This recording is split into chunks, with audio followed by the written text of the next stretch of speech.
Chapter 526. The call was from Qin Jun. She was already outside the hospital and had booked a restaurant. She was coming to pick him up. Jiang Zhao's absence made Qin Jun a little angry. After all, he was an important person. However, Jiang Zhao felt that he couldn't split himself up. No matter how many people were unhappy today, he didn't have time to attend this small family dinner. He was only absent to make the family dinner more harmonious in the future. He had to deal with that pile of mess. He couldn't allow a brat to ride on his head like that. If it was an ordinary matter, he would take it slow. At most, he could deal with it in a few days. However, this was not an ordinary matter. After the whole family left, Jiang Zhao took out the phone that hadn't been smashed. Holding the phone in his hand, he sorted out the clues one by one. He had to draw a strategic map for himself. Jiang Zhao knew that it was impossible to keep it a secret from his family. However, he couldn't reveal anything to his elders. In fact, his father was the most effective. His father had always had a fiery temper. However, his only weakness was that he was much more polite to the Qin and Zhou family than to the Jiang family. He would grant almost all of their requests. After watching for so many years, he could see some things. Therefore, a man's marriage couldn't be casually divorced. After suffering for so many years, his mother was still arrogant. The two of them kept fighting like this and didn't feel tired. The first call was to Qin Fian. Fian, Jiang Zhao paused. Even if he had thought it through, his logic was a little messy. Brother, what's the matter? Qin Fian asked in a low voice. It was less teasing than usual. And are you ready to eat? I have something to tell you. Let's talk face to face. Qin Fian was preparing to get off work early. Looking at the schedule on the tablet, his beautiful phoenix eyes slightly narrowed. His knuckles were long and white as he rested them on the tip of his nose. In less than 2 seconds, he said, "Should I pick you up or set a place to meet? I'll go to your apartment and order takeout." Qin Fian smiled. Brother, you're not going to talk to me about big secrets like smuggling military firearms or drug deals, right? Why don't you say that I want to introduce a boyfriend to you? Qin Fian said, sigh. You know that I'm very single-minded when it comes to relationships. I haven't thought about changing boyfriends. Then it's settled. You can call and order the takeout. It's at your place. You're treating. Brother, can I go to your house and order takeout? No matter what, you're still the big brother.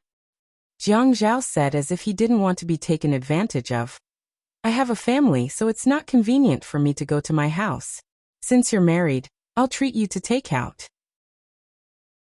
Okay, 2 vegetarian dishes and 1 meat dish for 10 RMB. Qin Fian said as he put away the pen and notebook on the table. See you later. After hanging up the phone, Qin Fian dialed his secretary's line. Beauty, cancel tonight's dinner for me.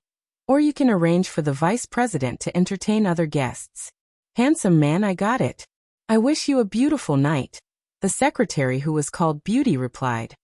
You really know how to talk. I'll give you a bonus of 50 yuan. Can't I give you an extra 0? Sure, give me a decimal point and add a 0. Qin Fian had already put the important things into his briefcase and stood up. Handsome man, if you weren't so stingy, you'd be even more beautiful and have better luck with women. Qin Fian smiled. Beauty, I'm very single-minded. I'll get off work first. Don't forget to check in when it's time, or your money will be deducted. Goodbye, capitalist. Qin Fian reached out and picked up his pair of glasses without lenses from the table. He stuck them on the bridge of his nose, pushed them up, took his briefcase and went out. Qin Fian's office area was filled with countless beauties. They all got along well with each other. There was no such thing as a secret crush on the boss and framing each other. Occasionally, there would be 1 or 2 complaints. If only the president wasn't gay. He's so beautiful. What a pity. If he wasn't gay, would you still be in the mood to go to work? You'd be looking at the president's office every day and drooling, right? Yeah, now that I think about it, he's always sleeping with a man at night. I really can't imagine drooling. Anyway, it's such a pity. Qin Fian sat in the back of the car. He pushed his glasses up and looked at the bid in his hand. He said to the person in the front passenger seat, who leaked the news that we're going to take the land in 326. Also, The second subway line is going to pass through there. Who spread the rumor? The person in the front passenger seat was the vice president of the planning department, Lu Yong. Lu Yong also had a puzzled look on his face. This matter needs to be investigated thoroughly. Boss, I suspect, Qin Fian said coldly. Anyone with a discerning eye can see the internal strife in your planning department. But if the vice president's annual salary is 1 million, even if the president of the planning department is killed and the company suffers losses, the president will only get 300,000 a year. What's the point? Lu Yong turned his head and immediately tried to clear his name. Boss, this matter has nothing to do with me. I'll definitely investigate it thoroughly. Qin Fian took off his glasses and held it in his hand.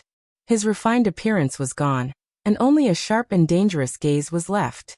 He looked directly into Qin Fian's eyes. His voice was not too fast, but it was cold and indifferent. Don't find out who leaked the news. I've seen enough of these petty tricks. I don't care who leaked the news.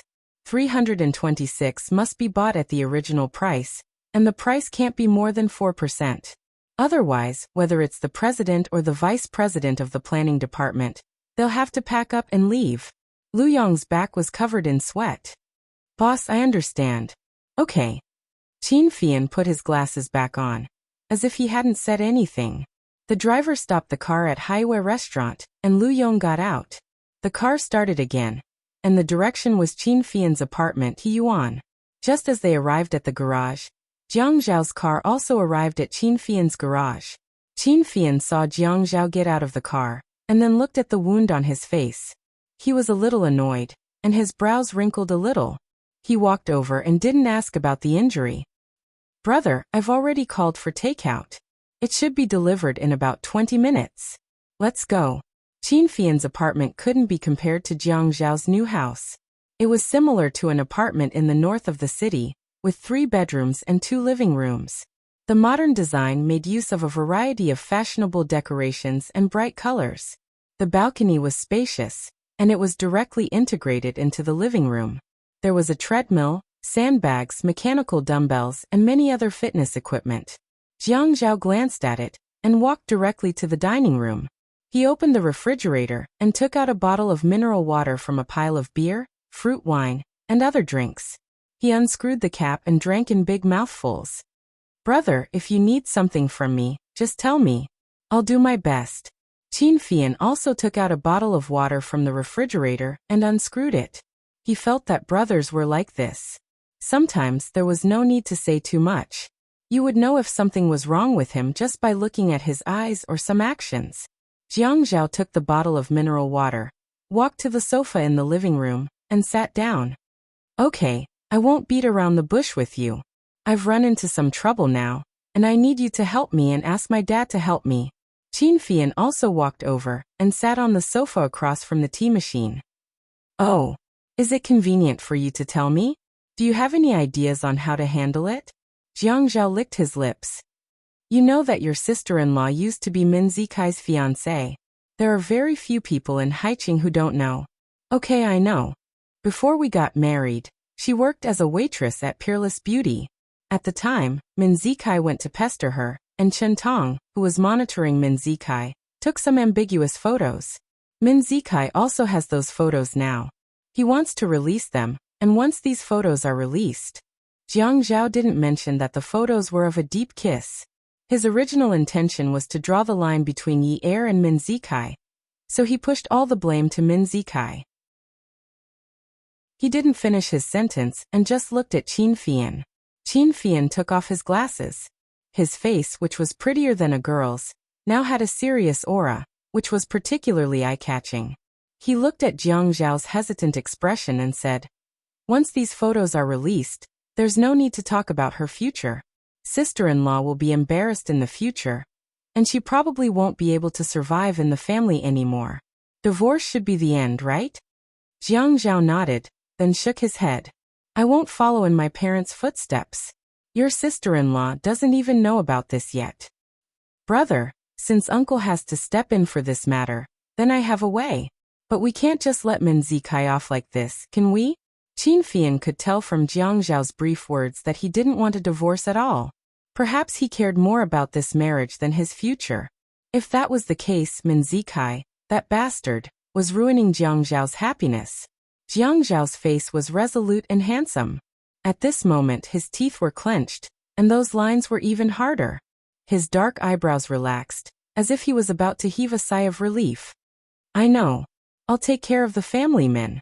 But you have to be quick about father's side. Moreover, it's father's order.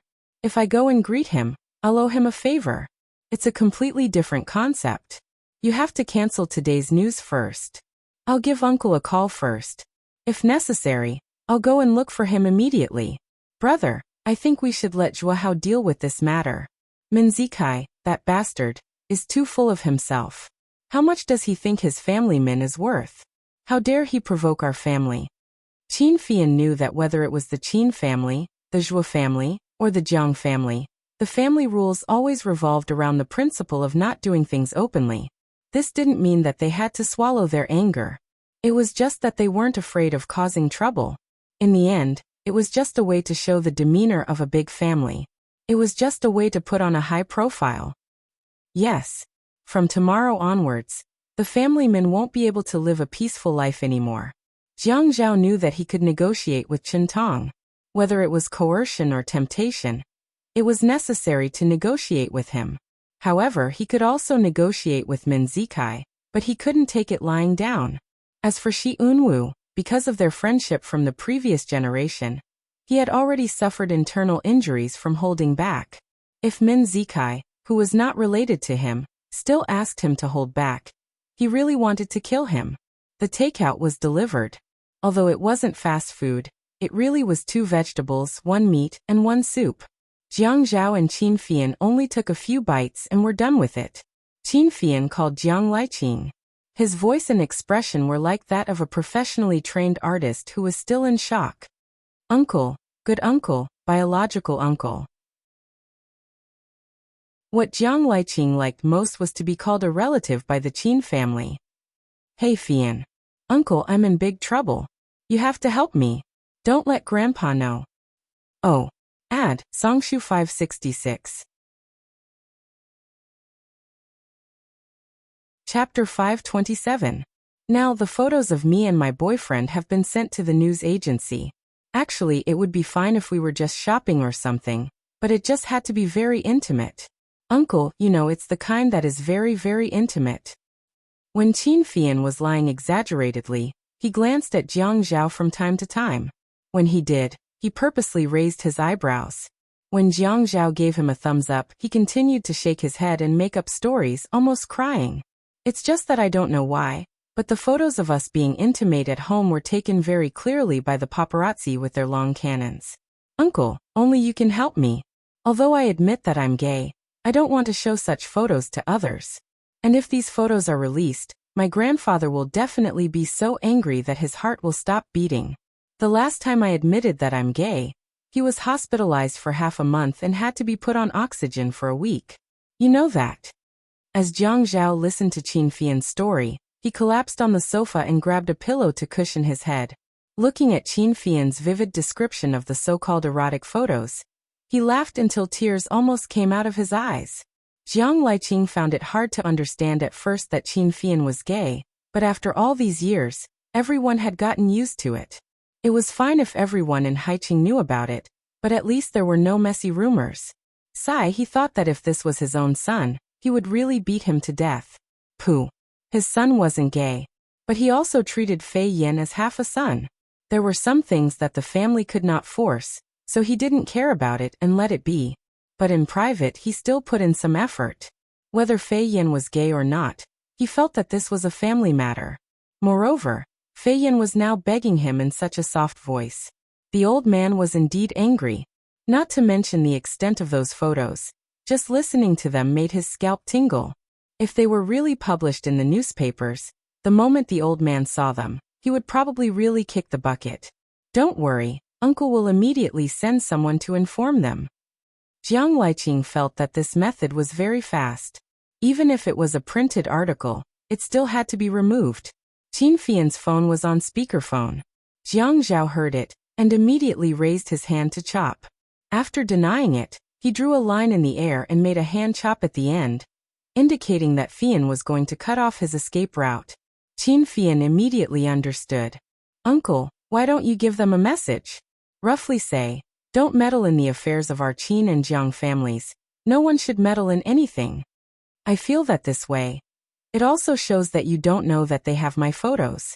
And after saying this, they won't dare to find news about me in the future. Good uncle, I know that although I am a little disappointing, but you have always doted on me. Uncle, I promise that I will be more careful in the future and won't cause trouble for uncle. Jiang Zhao turned over, looked at Fei Yan and patted his butt. Qin Fian looked at Jiang Zhao's actions and listened to the silent Jiang Liqing's sigh on the other end of the phone. He continued, Uncle, I also know that you are a commander, and it is a waste of talent for you to care about such a small matter like me. And I also know that uncle has great military achievements and must hate to get involved in such a dirty matter like me. Uncle, actually I also don't want to trouble you, but who asked you to be the only one in such a big family who can suppress this matter? Who asked everyone in Haiqing to give you face? If I look for Zhua Hao, not to mention his military rank, his prestige is not even on the same level as yours. If I look for Uncle Zhua, his mouth definitely won't be as virtuous as big uncle's. Once he finds out, he will definitely complain to Grandpa. I really don't trust him.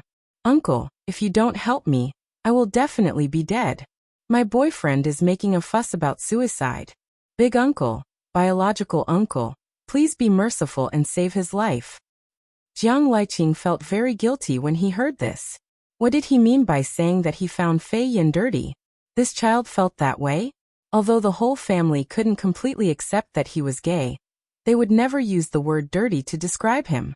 How could he think of him like that? In his heart, he felt that this child was very fragile. Fian, don't worry about this matter. Uncle won't tell Grandpa.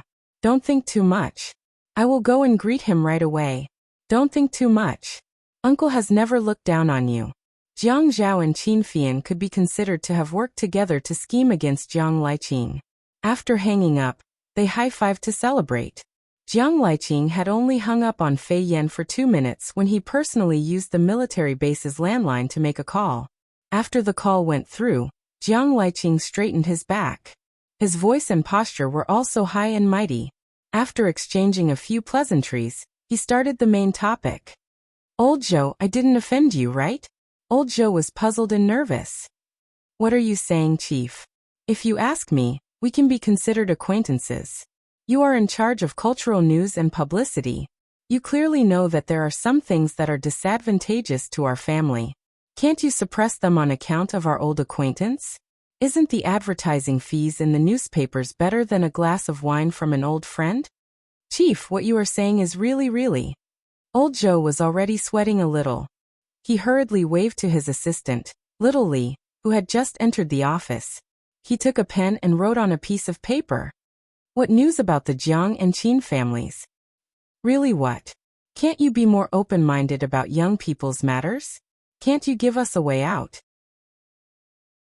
Why do you have to be so ruthless? Jiang Liqing said slowly. His tone sounded like he was begging, but in reality, it was a blatant threat. West of the city, Little Li saw that old Zhou's expression was not right, and hurriedly went out to take a copy of the provincial newspaper into the office. Old Zhou looked at the headline and gimmick of the newspaper. The sweat on his head became secondary. The sweat on his body had already soaked Wei Qiu's thin sweater. When Jiang Liqing heard that old Zhou did not say anything, his voice became colder. Old Zhou, I have already made things very clear today. I won't go into detail. Just send out a notice similar to a document. It's best that all the big and small newspapers don't get involved in our family's matters. Although I will retire in a few years, even if I retire now, in High City, or even in the Central.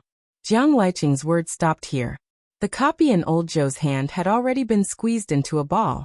He hurriedly said, Chief, I didn't ask about this matter. I have neglected my duty. But from now on, this kind of thing will not happen again. Don't worry, all the big and small newspapers in High City will not have any news tomorrow. Then I'm hanging up. Old Zhou, I'll treat you to a drink in a few days. I'll treat. How can Chief treat me? Jiang Liqing smiled. How can that be? Are you looking down on me? Old Joe's anger was rising and falling. He was about to have a heart attack. Chief, you're exaggerating. After a round of formalities, Old Joe heard that Jiang Liqing had hung up.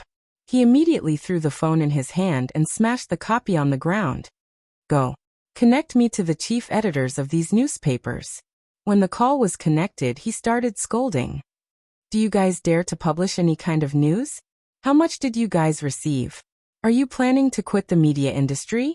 Let me tell you, even if you jump ship, no one will want you. If you start your own company, you won't be able to survive in High City. Do you dare to offend anyone? Do you dare to offend people from the military? Do you dare to offend people from the Red Door? Do you know what the princelings are? Do you know what the princelings are? Is your brain filled with tofu dregs? Has your brain been shaken clean by a donkey? Money? Losses? Destroy all the losses. Old Joe's voice was deafening, and no one dared to go in to persuade him. Jiang Zhao walked to the bathroom mirror and looked at himself. Qin Fian leaned against the door frame and laughed. Are you going out for a date?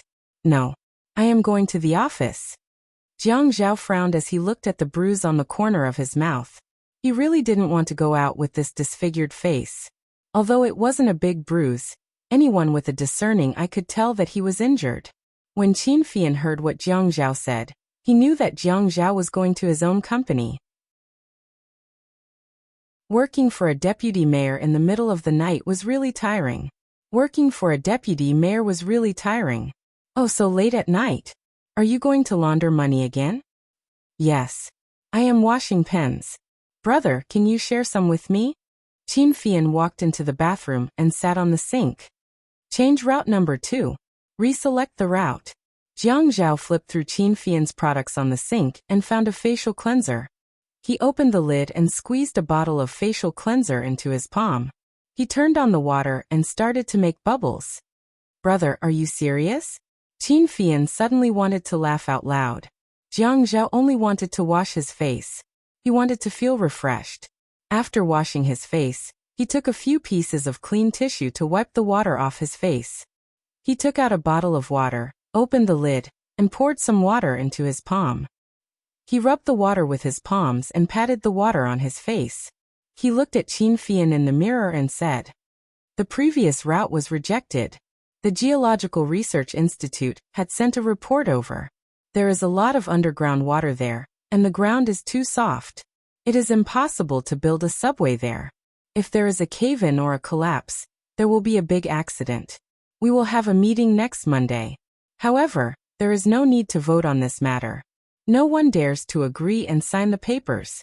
Who is willing to take such a big responsibility? Don't go and get the land in 326. If there is no subway there, it is worthless. Qin Fian thought for a while and said, but there is a mole in my company. He spread the news to other companies that there will be a subway passing through 326. Jiang Zhao laughed. Haha, which company? Zhuang Yifeng's company? How do you know? Just let him go and get it. Raise the price and let him buy the land in 326 at a high price. It was Yichen's idea, right? Jiang Zhao looked at himself in the mirror and reached out to press the bruise at the corner of his mouth. He pressed it and wanted to rub it away. He said lightly, my idea was tea. Qin Fian sighed and came down from the stage.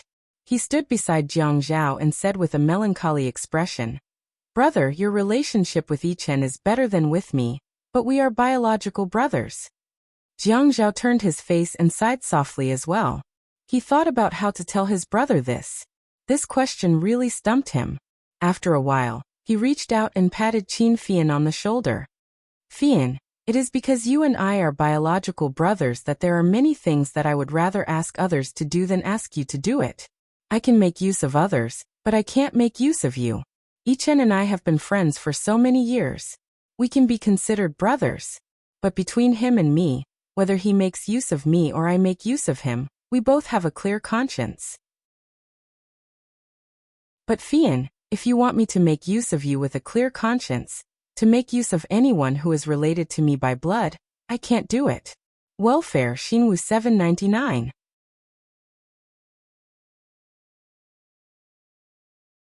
Chapter 528. Qin Fian originally had a joking expression, but after hearing Jiang Zhao's words, he suddenly fell silent. What was he thinking just now? He wondered if his brother was doing it for others and not for himself. He thought that his brother was so ambitious that he disdained to cooperate with his family. But he never thought that there were some things that he did not see. Everyone in the Qin family knew that Jiang Zhao's rapid promotion was due to his family's influence. Another important reason was that Jiang Zhao had found a very valuable ally. This ally was Zhuang Yichen. In fact, it was dangerous to be Jiang Zhao's ally. On the other hand, it was also dangerous to be Zhuang Yichen's ally.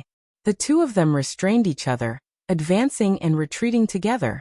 Their tacit understanding surpassed the trust between ordinary brothers. This was Qin Fian's understanding in the past. Now that he understood it, it was like being slapped in the face. Qin Fian felt a little ashamed. "Brother, don't blame me.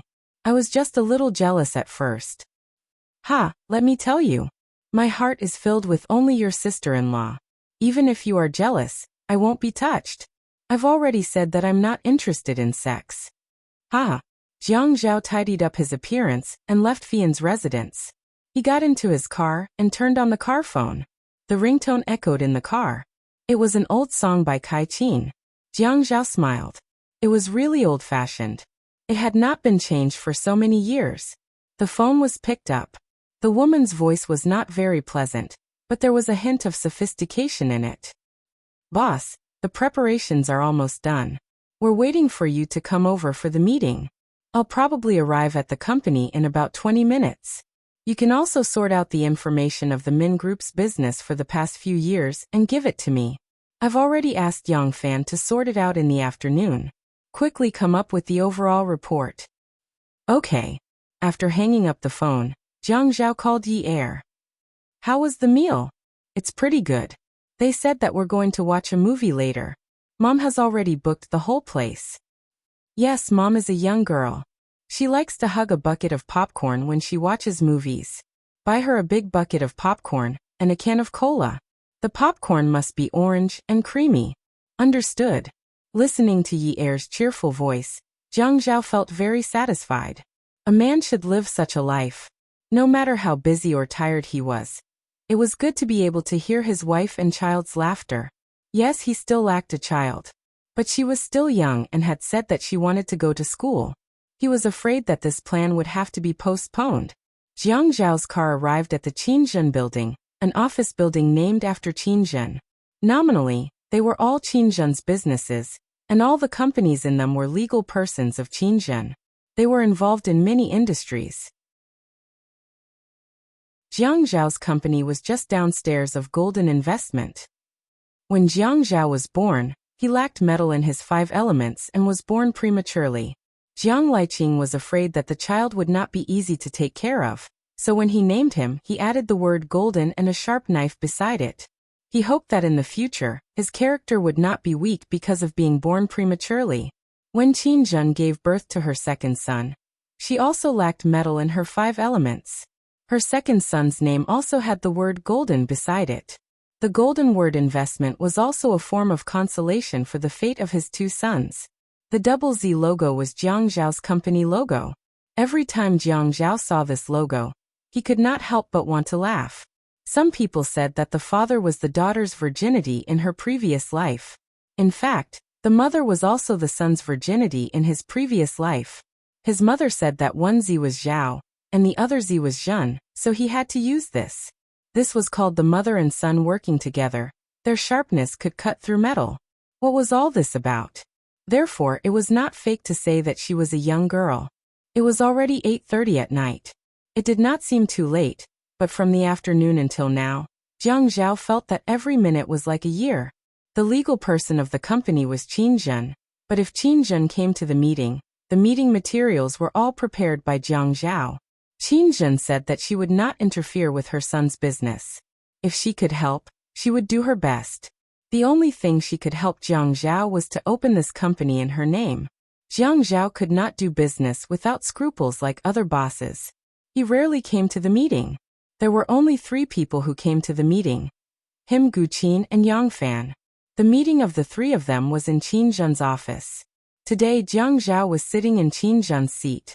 A man and a woman were sitting in front of the large office desk. Gu Qin was a cold and business-minded woman. Yang Fan was a passionate and aggressive man. The three of them were all classmates and had always had a good relationship. Others said that people who were too familiar with each other could not do things together. There would be no rules, and it would be difficult to set rules. But with Gu Qin in the picture, everything became simple. As long as Gu Qin agreed to everything Jiang Zhao said, she would strictly implement it. Even if she had committed a crime, she would take the initiative to ask for punishment. When a company used rules to manage people, the boss would have a lot less to worry about. The two of them did not react when they saw the wound at the corner of Jiang Zhao's mouth. The main reason was not that they did not want to react, but because they saw that Jiang Zhao's expression was so dark before they reacted. If they reacted, wouldn't they be courting death? Boss, you want a general report of the Min Group for the past few years. Take a look first.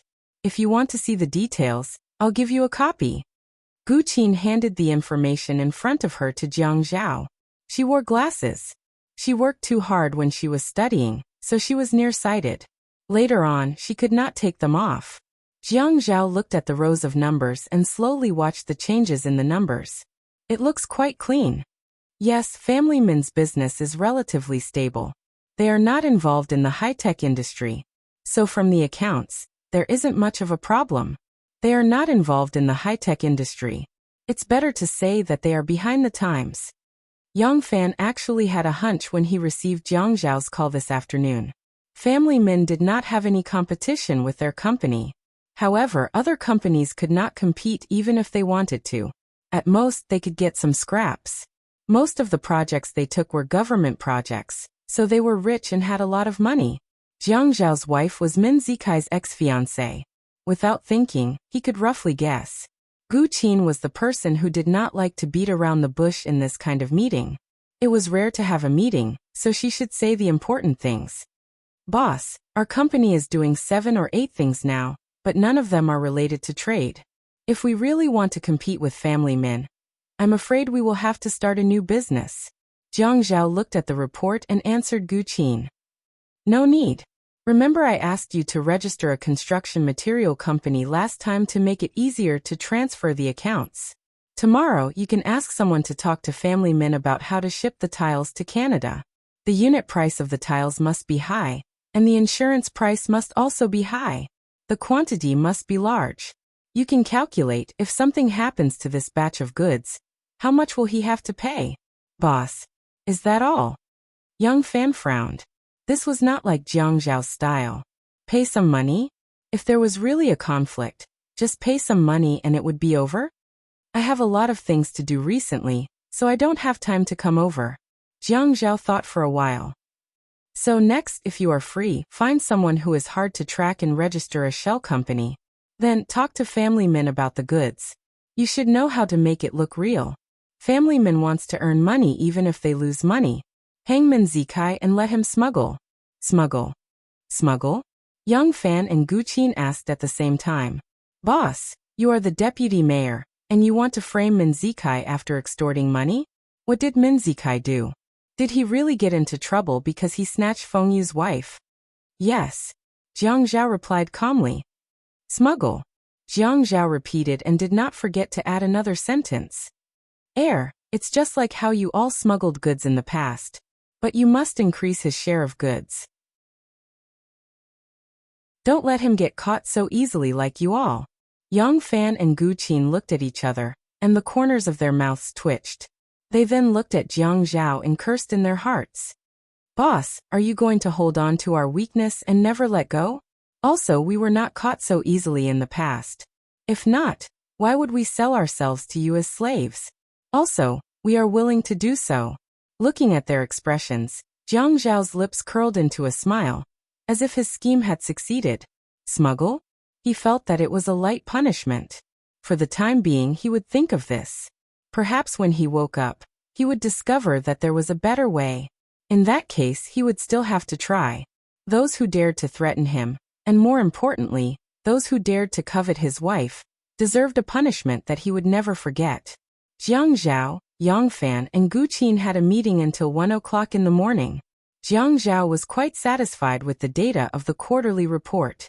Seeing Jiang Zhao nod, Yang Fan said, "Boss, should we relax the quarterly bonus and holidays?" Jiang Zhao's lips curled into a smile. Even his sparkling eyes were overflowing with a meaningful smile. Of course. An inch of time is worth an inch of gold. An inch of gold can't buy an inch of time, right? Yang Fan's shoulders drooped in defeat. Wasn't this implying that they should have stayed in prison for the rest of their lives? But now they were enjoying freedom outside, which was more valuable than anything else. Gu Qin glanced at Yang Fan and said disdainfully, "Useless." Jiang Zhao drove away from Qingjin building. He had already told Yi Er that he would go home to sleep that night. Now that he thought about it, at this time, he was so tired that he could only go home and sleep. He was not in the mood to do those naked things that he had originally planned. On the way home, Jiang Zhao tried to be as gentle as possible. If it was just him and Yi Er, it would be better. Now that they were living together as a family, he was afraid that he would disturb the elderly's rest. When he entered the house, he specially installed a floor lamp that only shone around the shoe cabinet. It was not too bright, but it was not so bright that he could not see the shoes. Hearing some noise in the living room, he guessed that someone had probably forgotten to turn off the TV. He changed his shoes and prepared to go upstairs to take a shower. When he walked through the living room, he saw that the midnight Korean drama was still playing on the TV.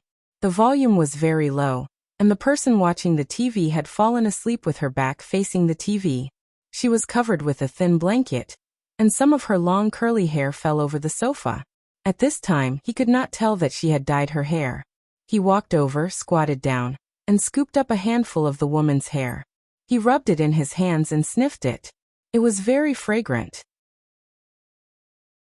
She had added some essential oils to the shower gel at home. It was not too strong, but the fragrance was very long-lasting. It was the kind that went straight into the pores. Yi Er felt a little uncomfortable with her hair being pulled.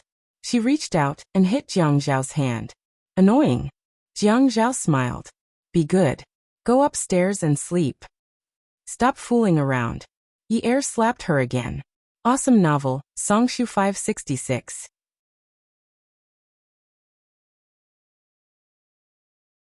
Chapter 529. Jiang Zhao recalled the time when she had tried to bribe him with a thermos. She had also fallen asleep at the door. He had scared her and almost got slapped by her. She still had the cheek to say that she was docile. He scooped her up and carried her. Jiang Zhao was actually very careful, afraid that he would wake her up. However, Yi Er still woke up. Thinking that Yi Er was already awake, he didn't want to hug her anymore. He wanted to put Yi Er down, but Yi Er was hanging on the man's neck. She suddenly retracted her leg that was about to be put down by the man. With a bit of strength, she hung on the man's body like a koala bear and refused to come down. Jiang Zhao did not hug Yi Er and let her hang on him. He reached out his leg to switch on the TV by the stairs and the lights in the corridor. The TV slowly turned off. The lights in the corridor lit up. Afraid of disturbing the rest of the family, he said softly, "Come down and walk by yourself." "No, hubby, carry me," Yi Er said shamelessly. "You're not a child. Why do you want to carry me?" "I don't care. You were the one who carried me first. You have to take responsibility. You can't just carry me whenever you want. If you want to carry me, you have to carry me all the way back to my room." "Oh, you're still being reasonable. Who allowed you to sleep downstairs? Didn't I wait for you to open the door?" "Humph." Yi Er felt wronged. Jiang Zhao's heart softened and warmed. He hugged the woman's butt and walked upstairs. "Your little mouth is pouting like a chicken's butt." Yi Er played with her head in enjoyment. "Chicken butt is delicious. Then I'll eat it," Jiang Zhao said and started. He nibbled and licked, eating as he walked. Yi Er admired this man. He could walk so steadily and did not even sway. The man said, "Who told you to wait for the door so late? Don't you know that Shi Xiangxiang is waiting for your hubby in bed?" Yi Er nibbled and nibbled again. "You have no conscience. I was worried that you would lose your balance and fall asleep on the floor. What if you catch a cold? Oh, you care so much about your husband." Jiang Zhao felt that this woman's mouth was really sweet. Regardless of whether it was fake or not, it was comfortable to listen to. Her words were sweet, and it was also sweet to eat. Yi Er covered her mouth and said, "Look at how you're smacking your lips. You're so vulgar. I also want to be a gentleman, but. Jiang Zhao sighed. In the car, he had said that he didn't want to think about those romantic things. In the end, he hadn't even taken a shower, and he had only kissed her a few times. His body's reaction was too fast. Hugging his wife with one hand, he pushed open the door with the other. After entering, he gently closed the door with his foot to prevent it from making too much noise. But honey, people say that even if you die under a peony, you will still be a romantic ghost. I want to be a romantic, not a gentleman. I smell so good. Aren't you letting me down?" Yi Er indicated that Jiang Zhao hadn't showered yet. "I'll go shower later." Yi Er was surprised that men would do whatever they wanted to do. At this time, men would definitely use condoms. Occasionally, they would forget to use them. Yi Er would also take medicine after the deed. She was still young, and if men really wanted children, they would definitely not use condoms all the time. She didn't want to be despised when she was pregnant. People said that when a woman was pregnant, men were most likely to cheat. Their relationship was still unstable, so she couldn't give him that chance. "Softer, softer, I'm very gentle, honey. If I were any softer, I would suffocate to death." When Yi Er was asleep, she kept dreaming. Perhaps it was because she was frightened during the day, but the dreams were all about ghosts and monsters. She saw Ouyangyan holding Jiang Zhao's arm as they walked towards her step by step. When the two of them looked at each other and smiled, they were so happy that it was as if they were soaking in a jar of honey. Yi Er looked left and right. She had to find a big broom, no, a big mop. Ouyangyan, this damned woman. Were all the men in the world dead? She had her eyes on her husband? She was so anxious that she stomped her feet on the spot. Then she searched everywhere. She couldn't find anything that could be used as a weapon. She was so anxious that she cried. It was empty all around. It was like a high-end underground tunnel with smooth walls. There was nothing. No, there was still a fire hydrant. Yi Er felt that she should take the fire hydrant down and spray the woman with foam. Or she could just take the red bottle and smash it at the woman. She would be disfigured so badly that it couldn't be fixed. Why was she so good-looking? Good-looking women were all scourges. Was it so great to be good-looking? Was it so great to be gentle? She wanted to see if anyone would still like her after she was disfigured. The fire hydrant was still in the glass cabinet on the wall. She didn't know how to open it. Everything seemed wrong. Why couldn't she open the cabinet? She turned around and saw that Ouyangyan had already walked past her with Jiang Zhao. She shouted, "Hubby!" Jiang Zhao walked past as if he didn't hear her. "Hubby, hubby!" She chased after them. However, they seemed to be slower than her. No matter how fast she was, they were faster than her. No matter how hard she tried, she couldn't catch up. She was so anxious that she cried and shouted, "Hubby! Hubby!" until she saw Ouyangyan turn around and give her a victorious smile. Then she stood on her tiptoes and kissed Jiang Zhao on the cheek. Then, Jiang Zhao reached out and rubbed Ouyangyan's head lovingly. Yi Er was even more anxious. He clearly only liked to rub her head as if she was a pet. How could he let Ouyangyan kiss him in front of her, and even be so intimate with Ouyangyan? The blanket on Jiang Zhao's body was kicked off the bed by Yi Er. Although it was a room with a constant temperature, a thin blanket was a must during this season. Just as he was about to slap the woman, he heard her whimpering. It was as if something was blocking her throat as she cried, but couldn't make a sound. Yi Er felt like she was dreaming. It was a very strong premonition. The more she thought about it, the more she felt like she was dreaming. However, she couldn't differentiate between dream and reality. She wanted to break free from the dream, but she couldn't get rid of the entanglement. She was so anxious that she wanted to slap herself, but it seemed like her hands and feet were tied. Jiang Zhao grabbed Yi Er's hand and shook it. As he shook it, he realized that this woman was a pervert. She grabbed his hand and kissed him everywhere with her eyes closed. It was as if she didn't care about her life. It was as if someone was snatching her hand to hook it around his neck. She didn't care where she could hook it. It wasn't enough to hook it around his neck. She even kissed him. She even pulled his clothes off as she kissed him. Yi Er finally caught Jiang Zhao in her dream. How could she let go of such an opportunity? Yang dared to kiss her husband in front of her. She wanted to show off their affection, even more intimately in front of Yang. Jiang Zhao didn't seem to care about her. Ignore her? How could that do? If the soft approach didn't work, she would use the hard approach. She didn't believe that she couldn't make him give in. She would kiss him wherever she caught him. Yang held his arm, right? Okay, she had to bite his entire arm. She had to kiss the places she hadn't kissed before. She wanted to see who wouldn't be embarrassed. She was Jiang Zhao's official wife. Yang was just a mistress. Would she dare to come out and challenge her? Who was afraid of who? Yi Er went all out to snatch her husband from the woman in her dream. The boss of the reality board was about to go crazy from her passionate actions. Jiang Zhao thought that he had a lot of personal matters to deal with recently. He couldn't possibly sleep in on Sundays. Great, now he couldn't even conserve his energy. Since his wife didn't give him a chance, her husband could only comply. Yi Er was woken up by a familiar feeling of collapsing. She opened her eyes and saw the figure on top of her. She was dumbfounded. *****. What are you looking at? Jiang Zhao looked at Yi Er's eyes that were filled with shock.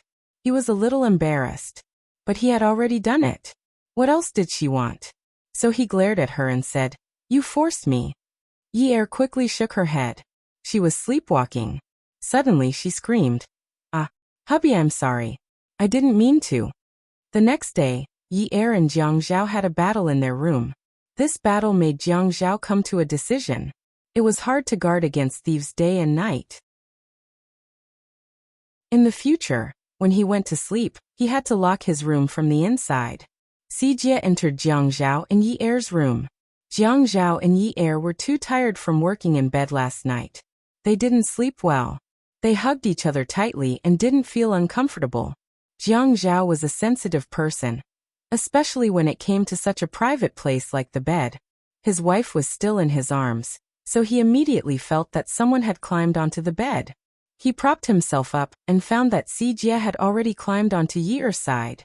Jiang Zhao was naked now, and so was Yi Er. He was furious. What was this rascal trying to do? What was he trying to do? He lifted the blanket and muttered, "I still like sleeping with my sister. I'm not used to sleeping alone." Sijie. Jiang Zhao saw that Yi Er was probably too tired and didn't react at all. He lowered his voice and called Sijie. "Ah." Sijie looked at Jiang Zhao. Seeing that he wasn't wearing anything, he gave him a look of disdain. "Don't you know that you should wear pajamas when you sleep?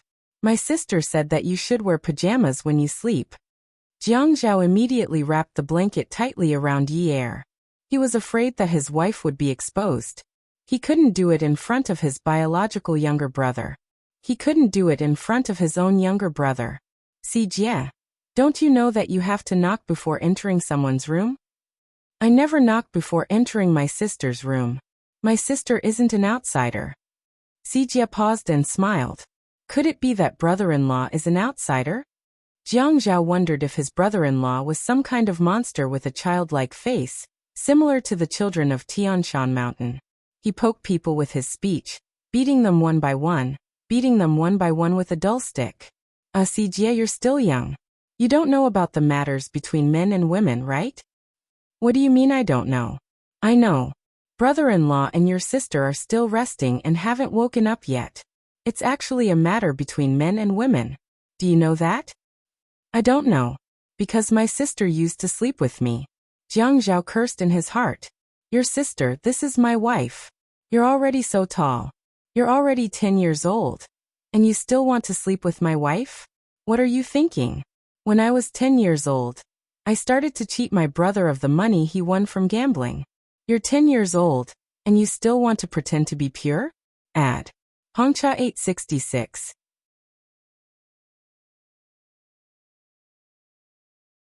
Chapter 530. However, Jiang Zhao felt that he couldn't say that. After all, he was his wife's brother, and he was so arrogant that he couldn't provoke him. "Sijie, it's like when you get married in the future, you can't let other men in your bed. Tell me, when you get married in the future, can you let other men in your bed?" Sijie naturally knew that he couldn't say yes. He was actually provoked by this old man. Before he could think of how to retort, Jiang Zhao said again, Are you not a man? I thought you were a man. So you're still a boy? After saying that, he revealed a look of disbelief, contempt, and some sympathy. Jia had a strong self-esteem. At this time, who said that he wasn't a man? He couldn't stand it. I have something to do. I'm going to find Dad. Jiang Zhao watched Jia leave the room and heard the sound of footsteps going downstairs. He quickly grabbed the bathrobe thrown on the stool at the end of the bed, put it on, and got out of bed. He rushed to the door, closed it, and locked it. Jia had just arrived downstairs when he was caught by Yin Hongwei. Jia, what are you doing upstairs? Oh, I want to wake brother-in-law up. Jia was a little hesitant. Yin Hongwei knew that Jia relied on Yi Er for nearly 2 years. From yesterday's private conversation, he could tell that Jia always had some opinions about this brother-in-law. And these opinions were not that this brother-in-law was not good to his sister, but that this brother-in-law always used all kinds of excuses to occupy his and his sister's time and space. However, Yi Er must have his own private life. When he found Jia upstairs just now, he originally wanted to drag him down, but who knew that he would come down himself? Jia, brother-in-law usually works very hard, and he has to entertain clients until very late at night. So it's rare for him to have a day off, so don't disturb him and let him sleep a little more. Let's go out for breakfast and bring some back for them later. I'm not going. Dad, go and wake sister up. Let her go with us. Brother-in-law works late, but sister doesn't. Sister can wake up early and go with us. Jia said as he wanted to run upstairs. Yin Hongwei grabbed Jia and dragged him to the door. No, you have to go out with me for breakfast right now. Jiang Zhao's early morning dreams were all messed up by Jia. Even though nothing unpleasant happened, he still felt as if there was a shadow cast over him. Just as he was about to go back to sleep, he felt the door open again. Someone had climbed onto his and Yi Er's bed again. After falling asleep for a while, he had an erotic dream. In the dream, he was having sex with Yi Er. In the end, someone pushed the door open, and his wife was naked on the bed. Jiang Zhao really didn't want to think about it anymore, so he simply got out of bed. He basically didn't need to care about Min Zikai's matters anymore. He didn't need to care about the unorthodox smuggling. His 2 classmates were familiar with it, so they knew the ropes. When the time came, he would just use his power and resources to take advantage of the situation. He felt that there wasn't any sense of accomplishment in doing this, and that it was too easy. However, if he made it too complicated, he felt that it would be a waste to spend too much effort on a small character like Min Zikai. There were plenty of young masters from wealthy families in Haicheng. There weren't many rare ones. He didn't know where his premonition came from, but he felt that the most dangerous person was still in the hospital he stayed in yesterday. When Jiang Zhao got out of bed, washed up, and went downstairs, Yin Hongwei had already bought breakfast and brought Jia back. Looking at the soy milk, fried dough sticks, and buns, Jiang Zhao didn't have much of an appetite. Yi Er was too tired yesterday, so she didn't make breakfast today. Actually, after they got married, Yi Er would make some porridge, boiled 2 eggs, and mix with some shredded kelp for breakfast. She also had small wontons in the fridge. Otherwise, she would fry some single-sided eggs, make a few slices of bread, and squeeze some juice. As long as it wasn't something that was ready to be eaten, Yi Er would finish cooking and go back to sleep. He got out of bed and threw the bowl away after eating. Yi Er would wash the bowl after getting out of bed. Therefore, although they hadn't been married for long, he always felt that Yi Er was very sensible. Other than being a little crafty, she was good at everything else. Looking at the pile of fried dough sticks and buns, Jiang Zhao didn't have any appetite at all. He couldn't blame his father-in-law. There wasn't anyone at home who specialized in cooking breakfast, so he couldn't be calculative. He said thanks and sat down to eat. After drinking a mouthful of soy milk, Yi Er went downstairs. Seeing Jiang Zhao eating, she ran over and took the food away, grumbling. Why did you buy these to eat? It's okay if you eat them, but Jia is still growing. The oil on the outside isn't clean. Can you eat these fried dough sticks? Soy milk is water. Don't you have a soy milk machine at home if you want to drink it? Why didn't you call me if you were too lazy to make it? The meat in the buns isn't good. Jia will have diarrhea if he eats them. Seriously, Yi Er was clearly concerned about Jiang Zhao. This made Jiang Zhao's heart feel stifled. What was it? It was okay if he ate them? So it was okay if Sijie ate them? She slept with him every day for so long. Was he not as important as his brother-in-law? Brother-in-law was the one who was precious. Brother-in-law was the amazing one. Brother-in-law was the little emperor. I'm not eating anymore. Jiang Zhao threw the food in his hands on the table and went upstairs to change. Yin Hongwei quickly said, Yi Er, why are you blaming Jiang Zhao? Sijie and I went to buy them. I couldn't get these things, so I thought it would be better to buy some ready-made ones. Why are you so particular? You even scolded him. It was the wedding night. Oh, Yi Er knew that she had angered the old master. Dad, wait a moment. I'll make some breakfast again. She quickly went to the kitchen as she spoke. Jiang Zhao changed his clothes angrily. From time to time, he would glance at the door. This woman was getting bolder.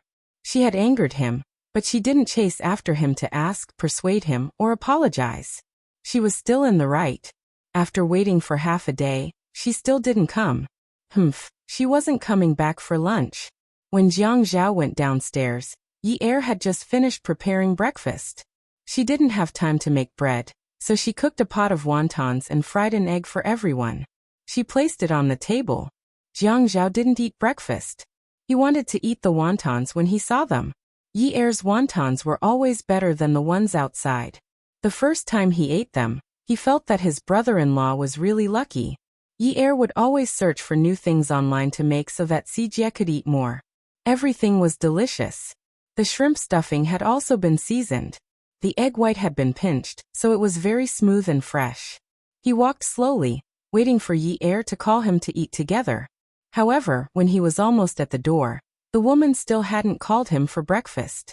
Was she trying to rebel?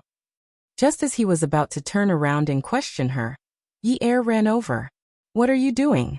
I cooked so many wontons. It's a pity that you didn't eat them and threw them away. Let me tell you, I spent a long time peeling the shrimp stuffing after buying them. I won't throw them away. If you dare to leave without eating breakfast, I'll leave them there for you. Even if you come back after midnight, you have to eat them. When Jiang Zhao heard this, he felt that it was exactly what he wanted. However, he also wanted to save face, right? What did you say? You actually want me to eat leftovers? Yi Er snorted. It was yours to begin with. If you dare to leave any leftovers, I dare to let you eat them. I don't want to eat leftovers. Besides, if I leave the wontons for supper, what will they look like? How can I eat them? Jiang Zhao said very confidently. So go and eat them now. Yi Er snatched the briefcase from Jiang Zhao's hands and turned to leave. Jiang Zhao took off his half-worn shoes and muttered, I've never seen a woman like you who can force people to eat breakfast. He changed back into his slippers and returned to the dining room. He thought to himself that his father-in-law probably didn't hear what he said. He only said that when he saw that there was no one in the dining room. Yi Er divided the wontons into bowls and placed eggs on a small plate for each of them. She set the plate and called out, Dad, Sijie, breakfast is ready. Come and eat. Dad, I told you not to go out for breakfast. Sister's cooking is very good. The family sat around the dining table and enjoyed breakfast. Yes, it's very good. It's better than the seafood wontons outside. When Yin Hongwei ate, he only took small bites. It tasted very good, but he felt a little sad. His daughter never knew how to cook breakfast in the past.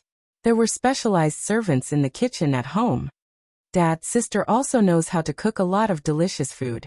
She cooks better than restaurants. That's why I hate going to boarding school. I can only eat sister's cooking 2 days a week. Sijie was actually a very smart child. He knew what happened at home. He also knew the changes at home. Even though he sometimes complained about Jiang Zhao snatching his sister away, he could still feel some of Jiang Zhao's special abilities. Although he didn't know much about it, he could more or less feel some of it. At this time, there were some hidden meanings in his words. In any case, Yi Er understood. No one said anything. Yin Hongwei couldn't make any requests to Jiang Zhao. He felt that it was good for Sijie to go to boarding school. After all, no one was free now. Picking him up and dropping him off was a troublesome matter. Jiang Zhao pretended not to understand. He only brought him back once a week, and he wanted to crawl into his wife's bed. If he stayed at home every day, wouldn't it be terrible? He couldn't wait for his brother-in-law to graduate from university tomorrow and start working. Then he would move out of the house. Dad, Sijia isn't joking. Yi Er's cooking is really good. Now I have to work out for a quarter longer because I eat too much. After Jiang Zhao finished speaking, he continued to eat his wontons and drank 2 mouthfuls of soup. Sijia looked at Jiang Zhao in disappointment. He used his eyes to tell Jiang Zhao that this wasn't the main point. This wasn't the main point. The main point wasn't whether the food was good or not. It was the problem of boarding school. Haha, Yi Er actually has talent in this area. I really didn't expect his cooking skills to be so good. Yin Hongwei smoothly changed the topic. Jiang Zhao had just come out of the house and went downstairs when he received a call from his father, Jiang Liqing. He was scolding him over the phone. Good on you, Jiang Zhao. You are looking down on me more and more. Jiang Zhao's heart skipped a beat. His intuition told him that yesterday's incident had been exposed. But with his father's character, he definitely wouldn't ask about the contents of the photos. Could it be that the other party had said it? No one would be so stupid, right? If there was going to be thunder this time, then he could only accept it. Jiang Zhao walked to an empty space to prevent anyone from overhearing his phone call. He called out, Dad. Jiang Liqing had a belly full of anger, but he couldn't find anyone to vent it on. Jiang Zhao, this rascal, was doing this on purpose. How dare you do what you did last night? Bastard. Jiang Zhao took a deep breath and said, Dad, it's my fault. You know it's your fault? How could you do such a thing? Jiang Liqing roared into the phone. Attention, Songshu 566.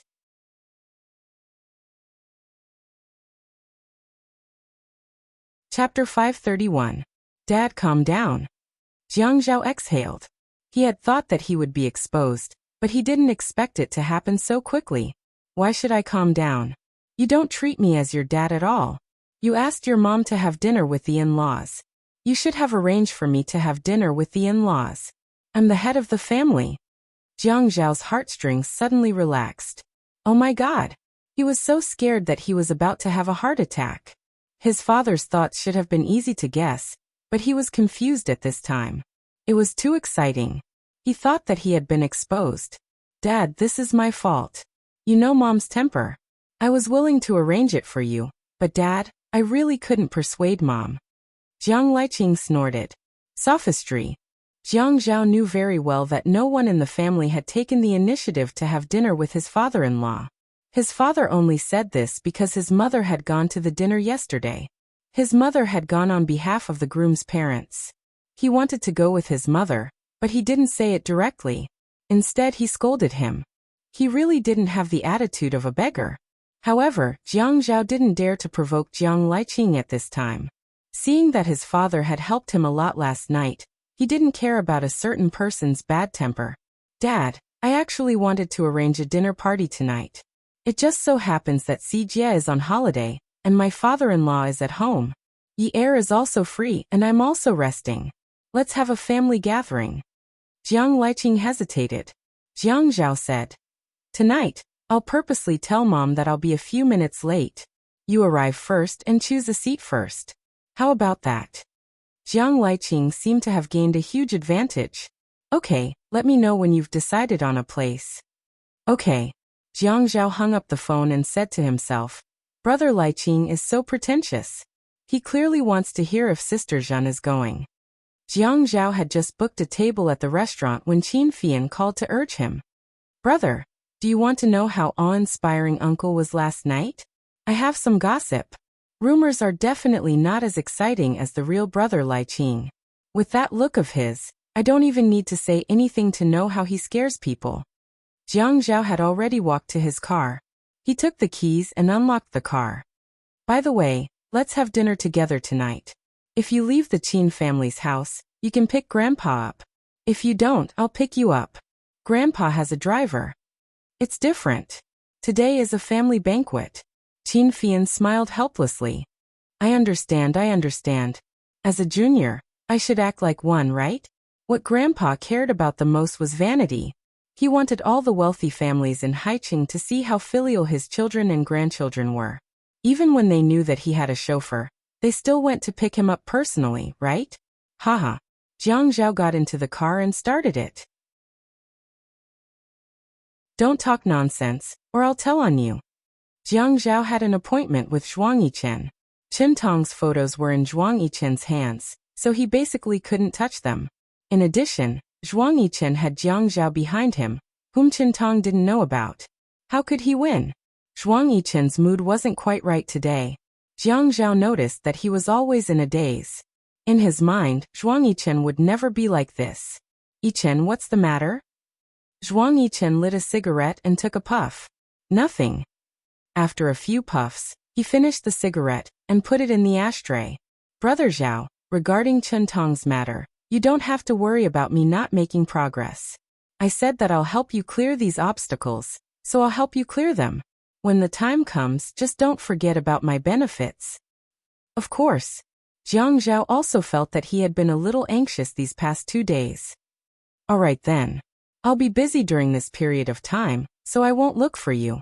After Jiang Zhao left, Zhuang Yichen lit another cigarette and slowly paced around Zhaojun's private room. In this private room, even if he closed his eyes and walked around randomly, he wouldn't touch anything. Perhaps it was because he was familiar with it, or because he had a strong sense of danger, so when he was about to touch danger, he would be on high alert. He closed his eyes and raised his head. He seemed to like wearing black. Although there were some thin silver threads on the black material today, the main body of his clothes was heavy.